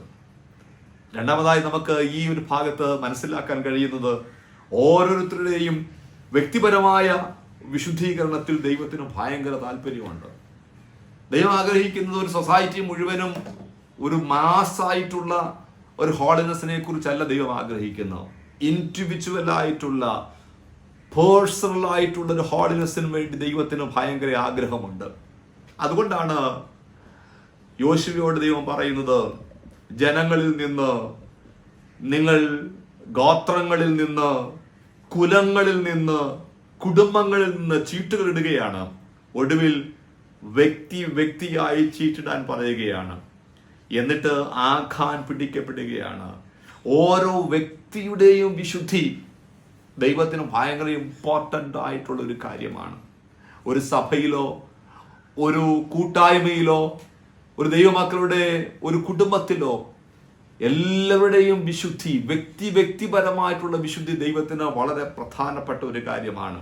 നമ്മുടെ കുടുംബത്തിൽ നമുക്ക് പരാജയങ്ങൾ നേരിടുന്നുവെങ്കിൽ, നമ്മുടെ ടീം വർക്കിൽ നമുക്ക് പരാജയം നേരിടുന്നുവെങ്കിൽ, നമ്മുടെ സഭാജീവിതത്തിൽ നമുക്ക് പരാജയം നേരിടുന്നുവെങ്കിൽ, അവിടെ ക്രമീകരിക്കപ്പെടേണ്ട ചില വ്യക്തികൾ ഉണ്ടാകാം. ആ വ്യക്തികൾ ക്രമീകരിക്കപ്പെടാതെ, ആ വ്യക്തികൾ യഥാസ്ഥാനപ്പെടാതെ മുൻപോട്ട് ദൈവത്തിന്റെ വിജയത്തിന്റെ ഭാഗമായി തീരാൻ എനിക്കും നിങ്ങൾക്കും കഴിയുകയില്ല. ആഘോർ താഴ്വരയിൽ തീർന്നതുപോലെ, ആമേൻ, ഈ ദിവസങ്ങളിൽ ഞാനും നിങ്ങളും ആഘോർ താഴ്വര ഇല്ലാതെയാകുവാനായിട്ടല്ല ദൈവം നമ്മെ വിളിച്ചിരിക്കുന്നത്. നമ്മുടെ ജീവിതത്തിൽ നമുക്ക് ഏറ്റുപറയേണ്ടതിനെ ഏറ്റുപറയുകയും ക്രമീകരിക്കേണ്ടതിനെ ക്രമീകരിക്കുകയും ചെയ്യാനായിട്ട് നമുക്ക് കഴിയണം. വിശുദ്ധിക്ക് പകരമല്ലല്ലോ സ്തുതി. ആഖാന്റെ ചീട്ട് വീടുമ്പോൾ വിശുദ്ധ വേദപുസ്തകത്തിൽ നമുക്ക് വായിക്കാൻ കഴിയുന്നത്, യോശുവ ആഖാനോട് പറയുന്നത്, മകനെ ആദ്യം ഏറ്റുപറയുക, പിന്നീട് ദൈവത്തെ സ്തുതിക്കുക. Son confess first then praise എന്നാണ് രേഖപ്പെടുത്തിയിരിക്കുന്നത്. ഈ ദിവസങ്ങളിൽ വിശുദ്ധിക്ക് പകരമല്ല സ്തുതി. നമുക്ക് നമ്മെ തന്നെ ശുദ്ധീകരിക്കുവാനും നമ്മെ തന്നെ ക്രമീകരിക്കുവാനും കഴിഞ്ഞ് അനന്തരം ദൈവത്തെ മഹത്വപ്പെടുത്തുമ്പോൾ ആ സ്തുതി, ആ ആരാധന സൗരഭ്യവാസനയായി ദൈവം സ്വീകരിക്കുമെന്നുള്ളത് ഇന്ന് ഈ പ്രഭാതത്തിൽ നാം അറിഞ്ഞെങ്കിൽ എത്ര നന്നായിരുന്നു. ഗേഹസിയും നയമാനും ഏലിശയും ചേർന്ന ഒരു സംഭവത്തെക്കുറിച്ചൊക്കെ നമുക്ക് വായിക്കാൻ കഴിയുന്നുണ്ട്. ദ്രവ്യാഗ്രഹമായിരുന്നു അവിടുത്തെ പ്രധാനപ്പെട്ട വിഷയമായി നമുക്ക് വായിക്കാൻ കഴിയുന്നത്. നോക്കുക, ജീവിതത്തിൽ എത്ര പരാജയമാണ്. നമ്മുടെ ജീവിതത്തിന്റെ ക്രയവിക്രയങ്ങളെ, നമ്മുടെ ജീവിതത്തിന്റെ ഓരോ നീക്കങ്ങളെയും ദൈവം വളരെ ക്ലോസ് ആയി വാച്ച് ചെയ്യുന്ന ഒരു ദൈവമാണ്. ദൈവം നമ്മുടെ സാമ്പത്തികമായ ഇടപാടുകളെ അറിയുന്ന ദൈവമാണ്. എബ്രായ ലേഖനം 13-ാം അധ്യായത്തിന്റെ 5-ാമത്തെ വാക്യത്തിൽ, ഞാൻ നിന്നെ ഒരു നാളും കൈവിടുകയില്ല, ഉപേക്ഷിക്കുകയുമില്ല. ഇത് ഏത് കോൺടെസ്റ്റിലാ പറഞ്ഞെന്ന് നമുക്കറിയാം. നിങ്ങളുടെ നടപ്പ് ദ്രവ്യാഗ്രഹമില്ലാത്തതാകട്ടെ, ഉള്ളതുകൊണ്ട് തൃപ്തിപ്പെടുവിൻ. ഞാൻ നിന്നെ ഒരു നാളും കൈവിടുകയില്ല, ഉപേക്ഷിക്കുകയുമില്ല. ഞാൻ പറയട്ടെ, നമ്മുടെ നടപ്പ് ദ്രവ്യാഗ്രഹമില്ലാത്തതായി ഇരിക്കട്ടെ, ഉള്ളത് കൊണ്ട് നമുക്ക് തൃപ്തിപ്പെടുവാനായി കഴിയട്ടെ. അങ്ങനെയുള്ളവരോട് ദൈവം നൽകുന്ന ഒരു പ്രോമിസ് ഉണ്ട്, ഞാൻ നിന്നെ ഒരു നാളും കൈവിടുകയില്ല, ഉപേക്ഷിക്കുകയുമില്ല. നാം പലപ്പോഴും ധനത്തോട് ഈ വാക്യം പറയും, ധനമേ ഞാൻ നിന്നെ ഒരു നാളും കൈവിടുകയില്ല, ഉപേക്ഷിക്കുകയുമില്ല. ഈ ദിവസങ്ങളിൽ ആമേൻ ദ്രവ്യാഗ്രഹമില്ലാതെ ഉള്ളത് കൊണ്ട് തൃപ്തിയോടെ ജീവിക്കുന്ന ഒരാൾക്കുള്ള ദൈവത്തിന്റെ ഏറ്റവും വലിയ വാഗ്ദത്തം, ഞാൻ നിന്നെ ഒരു നാളും കൈവിടുകയില്ല, ഉപേക്ഷിക്കുകയുമില്ല. ഈ പോരായ്മയുടെ നാളുകളിൽ, ഈ ഇല്ലായ്മയുടെ നാളുകളിൽ, ഈ ബുദ്ധിമുട്ടിന്റെ നാളുകളിലും നമുക്ക് പറയാം, ഞാൻ ഉള്ളത് കൊണ്ട് തൃപ്തിപ്പെടും. എൻ്റെ എല്ലാ ക്രയവിക്രയങ്ങളെയും അറിയുന്ന ദൈവത്തിന് മുൻപാകെ ഞാൻ എന്നെ തന്നെ ഇന്ന് ഈ പ്രഭാതത്തിൽ സമർപ്പിക്കുന്നു. ദൈവത്തിന്റെ വാഗ്ദത്തം ഇന്ന് എന്നെ ശ്രമിക്കുന്ന ദൈവജനത്തിന്മേലുണ്ട്. ദൈവജനത്തോട് ദൈവം പറയുന്നത്, ഞാൻ നിന്നെ ഒരു നാളും കൈവിടുകയില്ല, ഉപേക്ഷിക്കുകയുമില്ല. അതൊക്കെ നമ്മുടെ ജീവിതത്തിന്റെ കഴിഞ്ഞ അനുഭവങ്ങളല്ലേ. അതുകൊണ്ട് ഭാരപ്പെടാതെ നമുക്ക് ദൈവത്തിൽ ആശ്രയിക്കാനായിട്ട് കഴിയട്ടെ. അതെ, ആഖാനെ പോലെ ദൈവം ഒന്നും കാണുന്നില്ലെന്നുള്ള ഭാവന നാം ജീവിക്കരുത്. എല്ലാം കാണുന്നവനായ ദൈവത്തിന് മുൻപാകെ ഞാനും നിങ്ങളും ഒരു നാൾ കണക്ക് ബോധിപ്പിക്കേണ്ടവരെന്ന് നാം മറന്നു പോകരുത്. വേറൊരാൾ ശൗൽ രാജാവായിരുന്നു. അദ്ദേഹത്തെക്കുറിച്ച് നമുക്ക് വിശുദ്ധ വേദപുസ്തകത്തിൽ ഒരുപാട് വായിക്കാനായിട്ട് കഴിയുന്നുണ്ട്. 1 ശമൂവേൽ 15-ാം അധ്യായത്തിന്റെ 13 മുതൽ 23 വരെയുള്ള വാക്യങ്ങളിൽ വിശദമായി ഒരു സംഭവം രേഖപ്പെടുത്തിയിട്ടുണ്ട്. അത് അമാലേക്കറുള്ള യുദ്ധത്തിന് വേണ്ടി പുറപ്പെടുമ്പോഴാണ്. ദൈവം അവനോട് പറഞ്ഞു, ഈ യുദ്ധത്തിൽ ഒരു പ്രത്യേക നിയമമുണ്ട്. ആ നിയമം ഇതാണ്: അവിടെയുള്ള എല്ലാത്തിനെയും, ആടുമാടുകളെയും, തടിച്ചതിനെയും മെലിഞ്ഞതിനെയും ബലമുള്ളതിനെയും ബലമില്ലാത്തതിനെയും അവിടെയുള്ള സ്വർണത്തെയും കൊള്ളയെയും സകലത്തെയും നശിപ്പിക്കണം. ഒന്നും നീ എടുത്തുകൊണ്ട് വിടരുത്. ആടുമാടുകളെയും അവിടെയുള്ള സകല സമ്പത്തിനെയും നിർമൂലമാക്കിയിട്ട് വേണം മടങ്ങി വരാനായിട്ട്. അവിടെ ദൈവം ആഗ്രഹിച്ച ഒരു കാര്യമുണ്ട്, ഒബീഡിയൻസ്, അനുസരണം. ദൈവം ആഗ്രഹിച്ച ഒരു കാര്യമാണ്. അതുകൊണ്ടാണ് പറയുന്നത്, ദൈവം പറയുന്ന 15-ാം അധ്യായം 1-ാമത്തെ വാക്യത്തിൽ പറയുന്നത്, യഹോവയുടെ വചനങ്ങളെ കേട്ടുകൊള്ളുക. യഹോവയുടെ വചനങ്ങളെ കേട്ടുകൊള്ളുക. അതിന്റെ അർത്ഥം ഇതാണ്, യഹോവയുടെ വചനങ്ങൾ അനുസരിച്ച് കൊള്ളയാണ്. ഞാൻ ഇനിയും പറയാൻ പോകുന്ന എല്ലാം ശ്രദ്ധയോടെ കേട്ട് അനുസരിക്കേണ്ട വാക്കുകളാണ്. രാജാവിനോട് ദൈവം അരുളി ചെയ്യുന്നത്, സകലത്തെയും നിർമൂലമാക്കിയിട്ട് വേണം മടങ്ങി വരാനായിട്ട്. അനുസരണം നമ്മുടെ ഇഷ്ടത്തിന് അനുസരിച്ചുള്ള തിരഞ്ഞെടുപ്പൊന്നുമല്ല. Obedience is not a choosy. നമ്മുടെ ഇഷ്ടത്തിന് തിരഞ്ഞെടുക്കാനുള്ള ഒന്നല്ല. ഓബ്ജക്റ്റീവ് ടൈപ്സ് ഒന്നുമല്ല അനുസരണം എന്നുള്ളത്. തിരഞ്ഞെടുത്ത അനുസരണമേ അല്ല. അത് കേവലം നമ്മുടെ കൺവീനിയൻസ് ആണ്, സൗകര്യമാണ്. നാം പലപ്പോഴും അനുസരണത്തെ നാം തിരഞ്ഞെടുക്കുന്നവരാ. ചിലത് നാം അനുസരിക്കും, ചിലത് നാം അനുസരിക്കുകയില്ല. അത് അനുസരണമല്ല, അതിനെ പറയുന്നത് സൗകര്യം എന്നാ പറയുന്നത്. നമ്മുടെ ഇഷ്ടത്തിനനുസരിച്ച് നാം കാര്യങ്ങളെ ചെയ്യുന്നു. ഇവിടെ ശൗൽ രാജാവ് എന്താണ് ചെയ്തത്? ഹീനമായതിനെ മാത്രം നശിപ്പിച്ചു. ഹീനമായതിനെയും നല്ലതിനെയും നശിപ്പിക്കണമെന്ന് യഹോവ അരുളി ചെയ്തപ്പോൾ അവൻ ഹീനമായതിനെ മാത്രം നശിപ്പിച്ചു.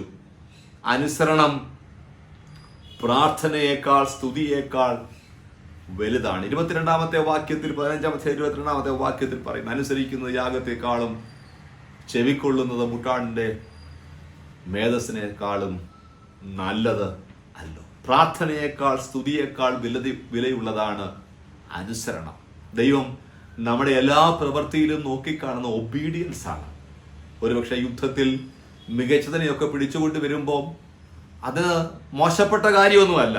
പക്ഷെ ദൈവം ഡിമാൻഡ് ചെയ്യുന്നത് അനുസരണമാണ്.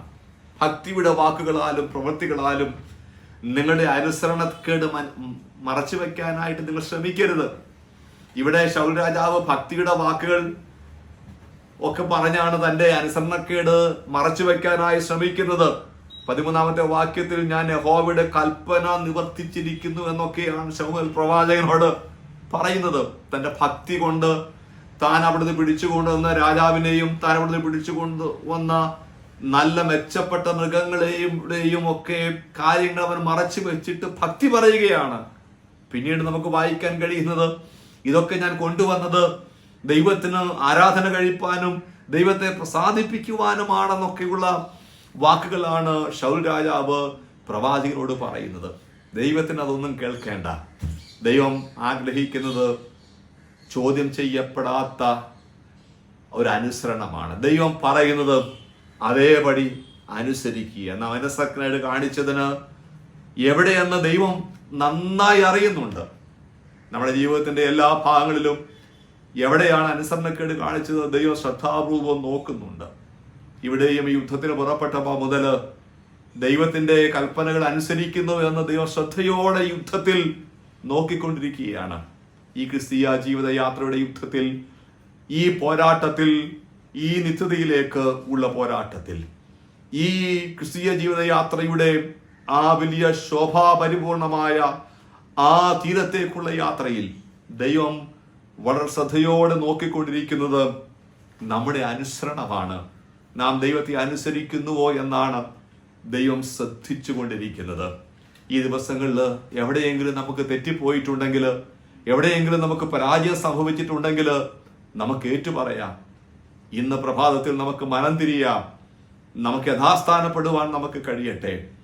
വേദപുസ്തകത്തിൽ ദൈവം ഒന്നും അറിഞ്ഞിട്ടില്ല എന്ന് ഭാവേന നടന്ന മറ്റനേക വിശുദ്ധന്മാരുണ്ട്. സമയത്തിന്റെ ചുരുക്കം കൊണ്ട് ഞാൻ അതൊന്നും വിശദീകരിക്കാൻ ഇന്ന് ഈ പ്രഭാതത്തിൽ താല്പര്യപ്പെടുന്നില്ല. ദാവീദ് താൻ ബേത്സൈദയുമായിട്ട് പാപം ചെയ്ത ശേഷം ഒന്നും അറിഞ്ഞില്ലേ എന്ന മട്ടിൽ നടന്ന ഒരു വ്യക്തിയാണ്. പക്ഷേ എല്ലാം അറിയുന്ന ദൈവം അവനുമായി കൺഫ്രണ്ട് ചെയ്യുകയാണ്. ഏറ്റുപറഞ്ഞ് മനംതിരിയുന്ന ഒരു നല്ല മനസ്സ് ദാവീദിന് ഉണ്ടായിരുന്നു. അനന്യാസും സഫീറയും മറച്ചുവെച്ച ഒളിച്ചുവെച്ച അവന്റെ ധനം അതാരും അറിഞ്ഞില്ല എന്നുള്ള ഭാവേന ദൈവജനത്തിന്റെയും ദൈവദാസന്റെയും മുൻപിൽ കൊണ്ട് വെക്കുകയാണ്. എല്ലാം അറിയുന്ന ദൈവത്തിന് മുൻപാകെ അനന്യാസിനും സഫീറയ്ക്കും ഒന്നും ഒളിച്ചു വെക്കുവാൻ കഴിഞ്ഞില്ല. ഇന്ന് പകൽ ഞാൻ പറയട്ടെ, ദൈവത്തെ അറിഞ്ഞ്, ദൈവമുണ്ടെന്നറിഞ്ഞ്, ദൈവത്തിന്റെ പ്രസൻസ് അറിഞ്ഞ് ജീവിക്കുക എന്നുള്ളത് അത്ര എളുപ്പമുള്ള ഒരു കാര്യമല്ല. പക്ഷേ ദൈവത്തിന് എല്ലാം അറിയാം എന്ന വസ്തുതയെക്കുറിച്ച് നിരന്തരമായ ഒരു അവബോധം നമുക്കുണ്ടാകണം. ഓരോ ദിവസവും നമ്മുടെ ജോലിക്ക് വേണ്ടി നാം പുറപ്പെടുമ്പോൾ നമുക്ക് പറയാം, God knows everything. ദൈവമെല്ലാം അറിയുന്നു, ദൈവമെല്ലാം അറിയുന്നു.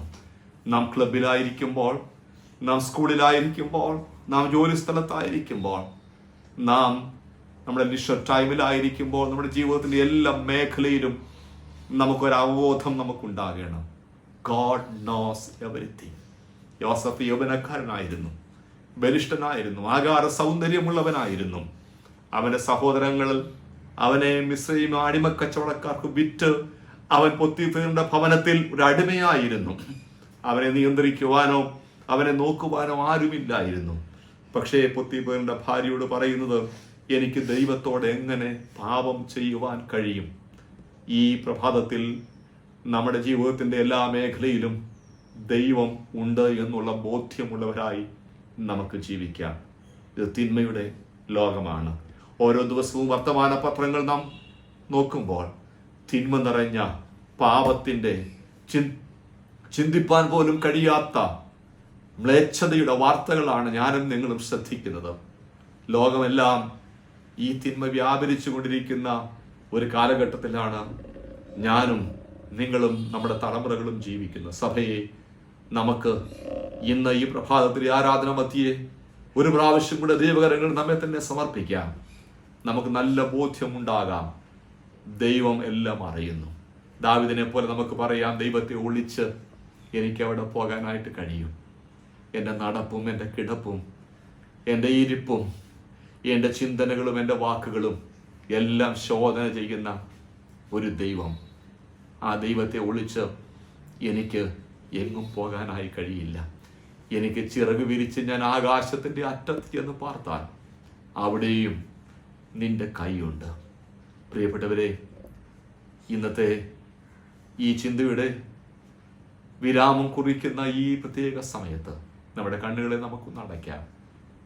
നമുക്ക് കർത്താവിനോട് പറയാം, സഭയ്ക്ക് ദൈവം എഴുതിയ മഹനീയമായ ദൂതിൽ ദൈവം പറയുന്ന വാക്ക്, ഞാൻ ഉൾപ്പുകളെയും ഹൃദയങ്ങളെയും ആരാഞ്ഞ് അറിയുന്നവനായ ദൈവമാണ്. ദൈവം എല്ലാം അറിയുന്നു. അതുകൊണ്ട് അലസരായിട്ട് ദൈവം ഒന്നും അറിയുന്നില്ല എന്നുള്ള ചിന്തയിൽ ജീവിക്കാതെ ദൈവത്തിൻ്റെ പ്രസൻസ്, ദൈവത്തിൻ്റെ സാന്നിധ്യം എന്നും എപ്പോഴും എല്ലാ ദിവസവും എല്ലാ നിമിഷവും നമുക്ക് എക്സ്പീരിയൻസ് ചെയ്ത് ജീവിക്കാനുള്ള ദൈവകൃപ സ്വർഗത്തിലെ ദൈവം നമുക്ക് നൽകുമാറാകട്ടെ. നമ്മുടെ കണ്ണുകളെ അടയ്ക്കാൻ ഞാൻ ഒരു വാക്ക് നിങ്ങൾക്ക് വേണ്ടി പ്രാർത്ഥിക്കുന്നു. കർത്താവേ, ഈ ലോകത്തിൽ അങ്ങേ ഒളിച്ച് ഞങ്ങൾക്ക് ഒരിടത്തു പോലും പോകാനായി കഴിയുകയില്ല. ഞങ്ങളുടെ ജീവിതത്തിന്റെ എല്ലാ വഴികളിലും, എല്ലാ അന്ധതമസിലും, എല്ലാ ഇരുട്ടിലും കർത്താവേ, അവിടുത്തെ കണ്ണ് ഞങ്ങളുടെ മേലുണ്ട്. ഞങ്ങളുടെ ജീവിതത്തിൽ ദൈവം എല്ലാം അറിയുന്നു എന്നുള്ള ബോധ്യത്തോടെ ഓരോ ദിവസവും ജീവിക്കാറുണ്ട്. ദൈവകൃപ ഞങ്ങൾക്ക് നൽകണമേ.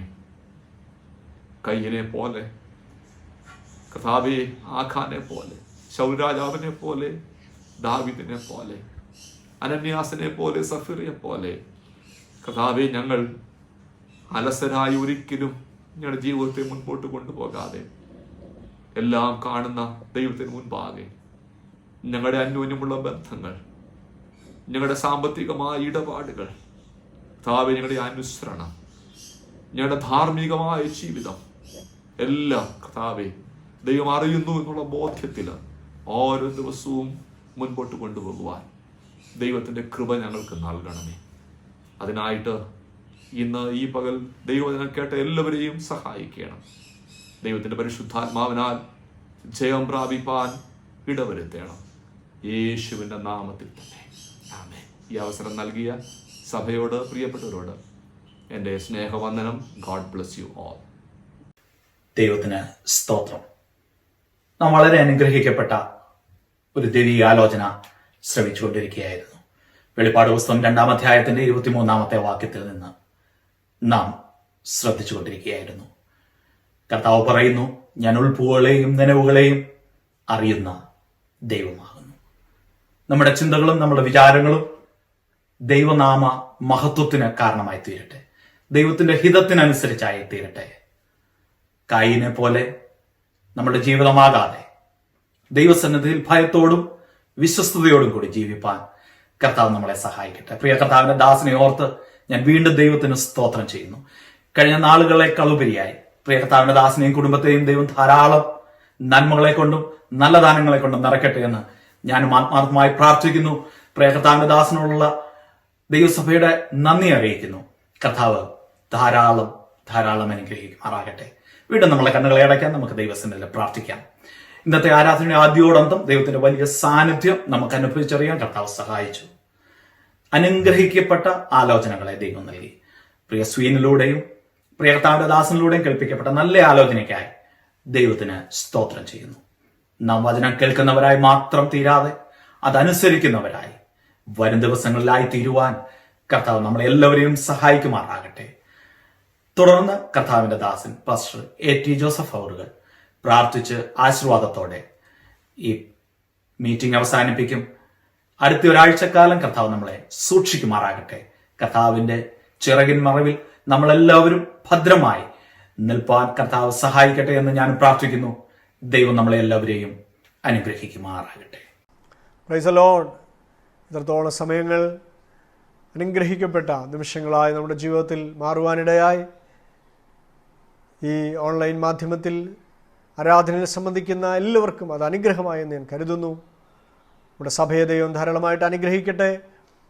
ഗാനങ്ങൾ ആലപിക്കുവാൻ, പ്രാർത്ഥിക്കുവാൻ, വചനം ധ്യാനിപ്പാൻ, ദൈവകൃപ പങ്കിടുവാൻ ദൈവം നമ്മെ സഹായിച്ചല്ലോ. കേട്ട വചനങ്ങൾക്ക് മുൻപാകെ നമ്മെ സമർപ്പിക്കാം. വരുന്ന ഒരാഴ്ച ജയകരമായി ദൈവം നമ്മെ നടത്തുവാൻ നമ്മളെല്ലാവരെയും കുഞ്ഞുകുട്ടി ആബാലവൃദ്ധം നമുക്കൊരു ശുഭയാത്ര ദൈവം നൽകി തരുവാൻ നമ്മുടെ വിഷയങ്ങളെല്ലാം ദൈവം പ്രവർത്തിപ്പാൻ ഇടയാകട്ടെ. നമുക്ക് ദൈവസന്നിധിയിൽ നമ്മുടെ കണ്ണുകളടച്ച് ഹൃദയത്തെ ഏകാഗ്രമാക്കി നമുക്ക് പ്രാർത്ഥിക്കാം. അത്യുന്നതനും സർവശക്തനുമായ ഞങ്ങളുടെ കർത്താവേ, വാഗ്ദത്തങ്ങളിൽ വിശ്വസ്തനെ, വാക്കുമാറാത്ത ദൈവമേ, ഇന്ന് ഞങ്ങളെ കേൾപ്പിച്ച ആലോചനയ്ക്കായി സ്തോത്രം. വചനത്തിന് മുൻപാകെ ഞങ്ങളെ സമർപ്പിക്കുന്നു കർത്താവേ. ഹല്ലേലൂയ. വിവിധ ശുശ്രൂഷകൾ ചെയ്യുവാൻ അങ്ങയുടെ മക്കളെല്ലാം ദൈവം ബലപ്പെടുത്തിയതിനായി സ്തോത്രം. വരുന്ന ഒരാഴ്ച ജയകരമായി ജീവിപ്പാൻ ഞങ്ങളെ സഹായിക്കണം. ഇനി ഞങ്ങൾ കൂടി വരും വരെയും ദൈവകൃപയും ഞങ്ങളെ പൊതിയണമേ കർത്താവേ. സഭയാം ഞങ്ങളുടെ എല്ലാ കുടുംബങ്ങളെയും യേശുവിൻ്റെ രക്തത്തിൽ മുദ്ര ചെയ്ത് പ്രാർത്ഥിക്കുന്നു. താവേ, രോഗങ്ങളെ ശാസിക്കുന്നു, കഷ്ടങ്ങളെ ശാസിക്കുന്നു, നിരാശകളെ ശാസിക്കുന്നു, പ്രതികൂലങ്ങളെ ശാസിക്കുന്നു. കാറ്റിനെയും കടലിനെയും ശാസിച്ച കർത്താവ് ഞങ്ങളുടെ ജീവിത പടകിൽ എഴുന്നേറ്റ് നിൽക്കുന്നതിനായി ഞങ്ങൾ സ്തോത്രം ചെയ്യുന്നു. ഞങ്ങളുടെ കരങ്ങളിലേക്ക് സമ്പൂർണ്ണമായി താഴ്ത്തുന്നു കർത്താവേ. എല്ലാം മഹത്വത്തിനായി ചെയ്യണം. പ്രാർത്ഥന കേട്ടതുകൊണ്ട് സ്തോത്രം. യേശു ക്രിസ്തുവിൻ്റെ വിലയേറിയ നാമത്തിൽ തന്നെ യാത്ര ചെയ്യും ഞാൻ ക്രൂശെ നോക്കി, യുദ്ധം ചെയ്യും ഞാൻ യേശുവിനായി, ജീവൻ വെച്ചിടും രക്ഷകനായി അന്ത്യശ്വാസം വരെയും, ജീവൻ വെച്ചിടും രക്ഷകനായി അന്ത്യശ്വാസം വരെയും. പിതൃപുത്ര പരിശുദ്ധാത്മാവാം ത്രിയേക ദൈവത്തിൻ്റെ സ്നേഹവും കൃപയും സമാധാനവും നാം എല്ലാവരോടും പ്രാർത്ഥിച്ച എല്ലാ വിഷയങ്ങളോടും ഭൂലോകമെമ്പാടുമുള്ള സകല വിശുദ്ധന്മാരോടും കൂടെ ഇപ്പോഴും എന്നേക്കും കർത്താവിൻ്റെ വരവോളം ഉണ്ടായിരിക്കുമാറാകട്ടെ. ഈ പകൽ നമുക്ക് ജയം തന്ന ദൈവത്തെ സ്തുതിക്കാം. ഹല്ലേലൂയ, ഹല്ലേലൂയ, ഹല്ലേലൂയ. ആമേൻ. കർത്താവായ യേശുവേ വരണമേ. God bless you. ദൈവം നിങ്ങളെല്ലാവരെയും ധാരാളമായി അനുഗ്രഹിക്കട്ടെ.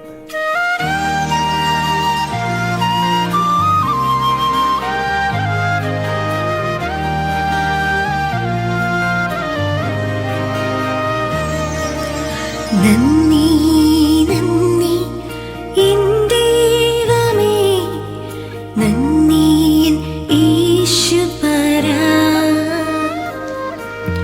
നന്ദി നന്ദി എൻ ദൈവമേ, നന്ദി എൻ യേശുപരാ.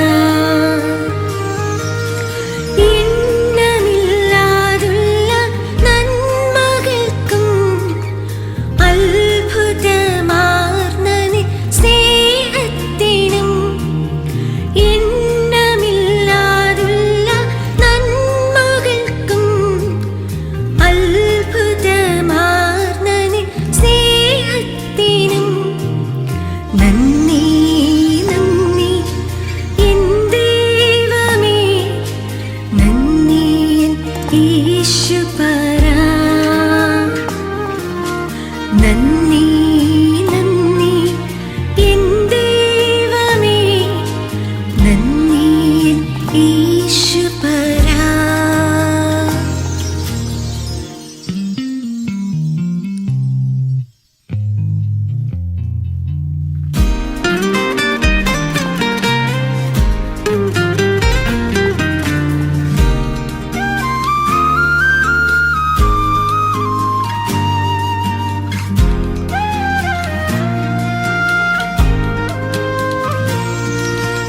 പാപത്താൽ മുറിവേറ്റ എന്നെ നിന്റെ പാണിയാൽ ചീർത്തണച്ചുവല്ലോ. പാപത്താൽ മുറിവേറ്റ എന്നെ നിന്റെ പാണിയാൽ ചീർത്തണച്ചുവല്ലോ. നന്ദി നന്ദി എൻ ദൈവമേ, നന്ദി എൻ യേശുപരാ. നന്ദി നന്ദി എൻ ദൈവമേ, നന്ദി എൻ യേശുപരാ.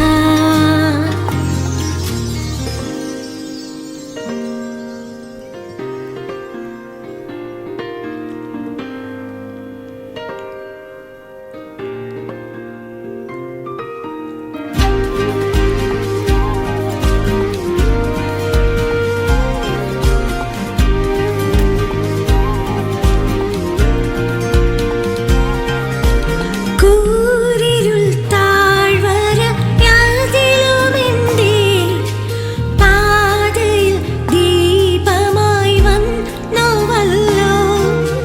കൂരിരുൾ താഴ്വര യാതിലുമെന്റെ പാതയിൽ ദീപമായി വന്നുവല്ലോ.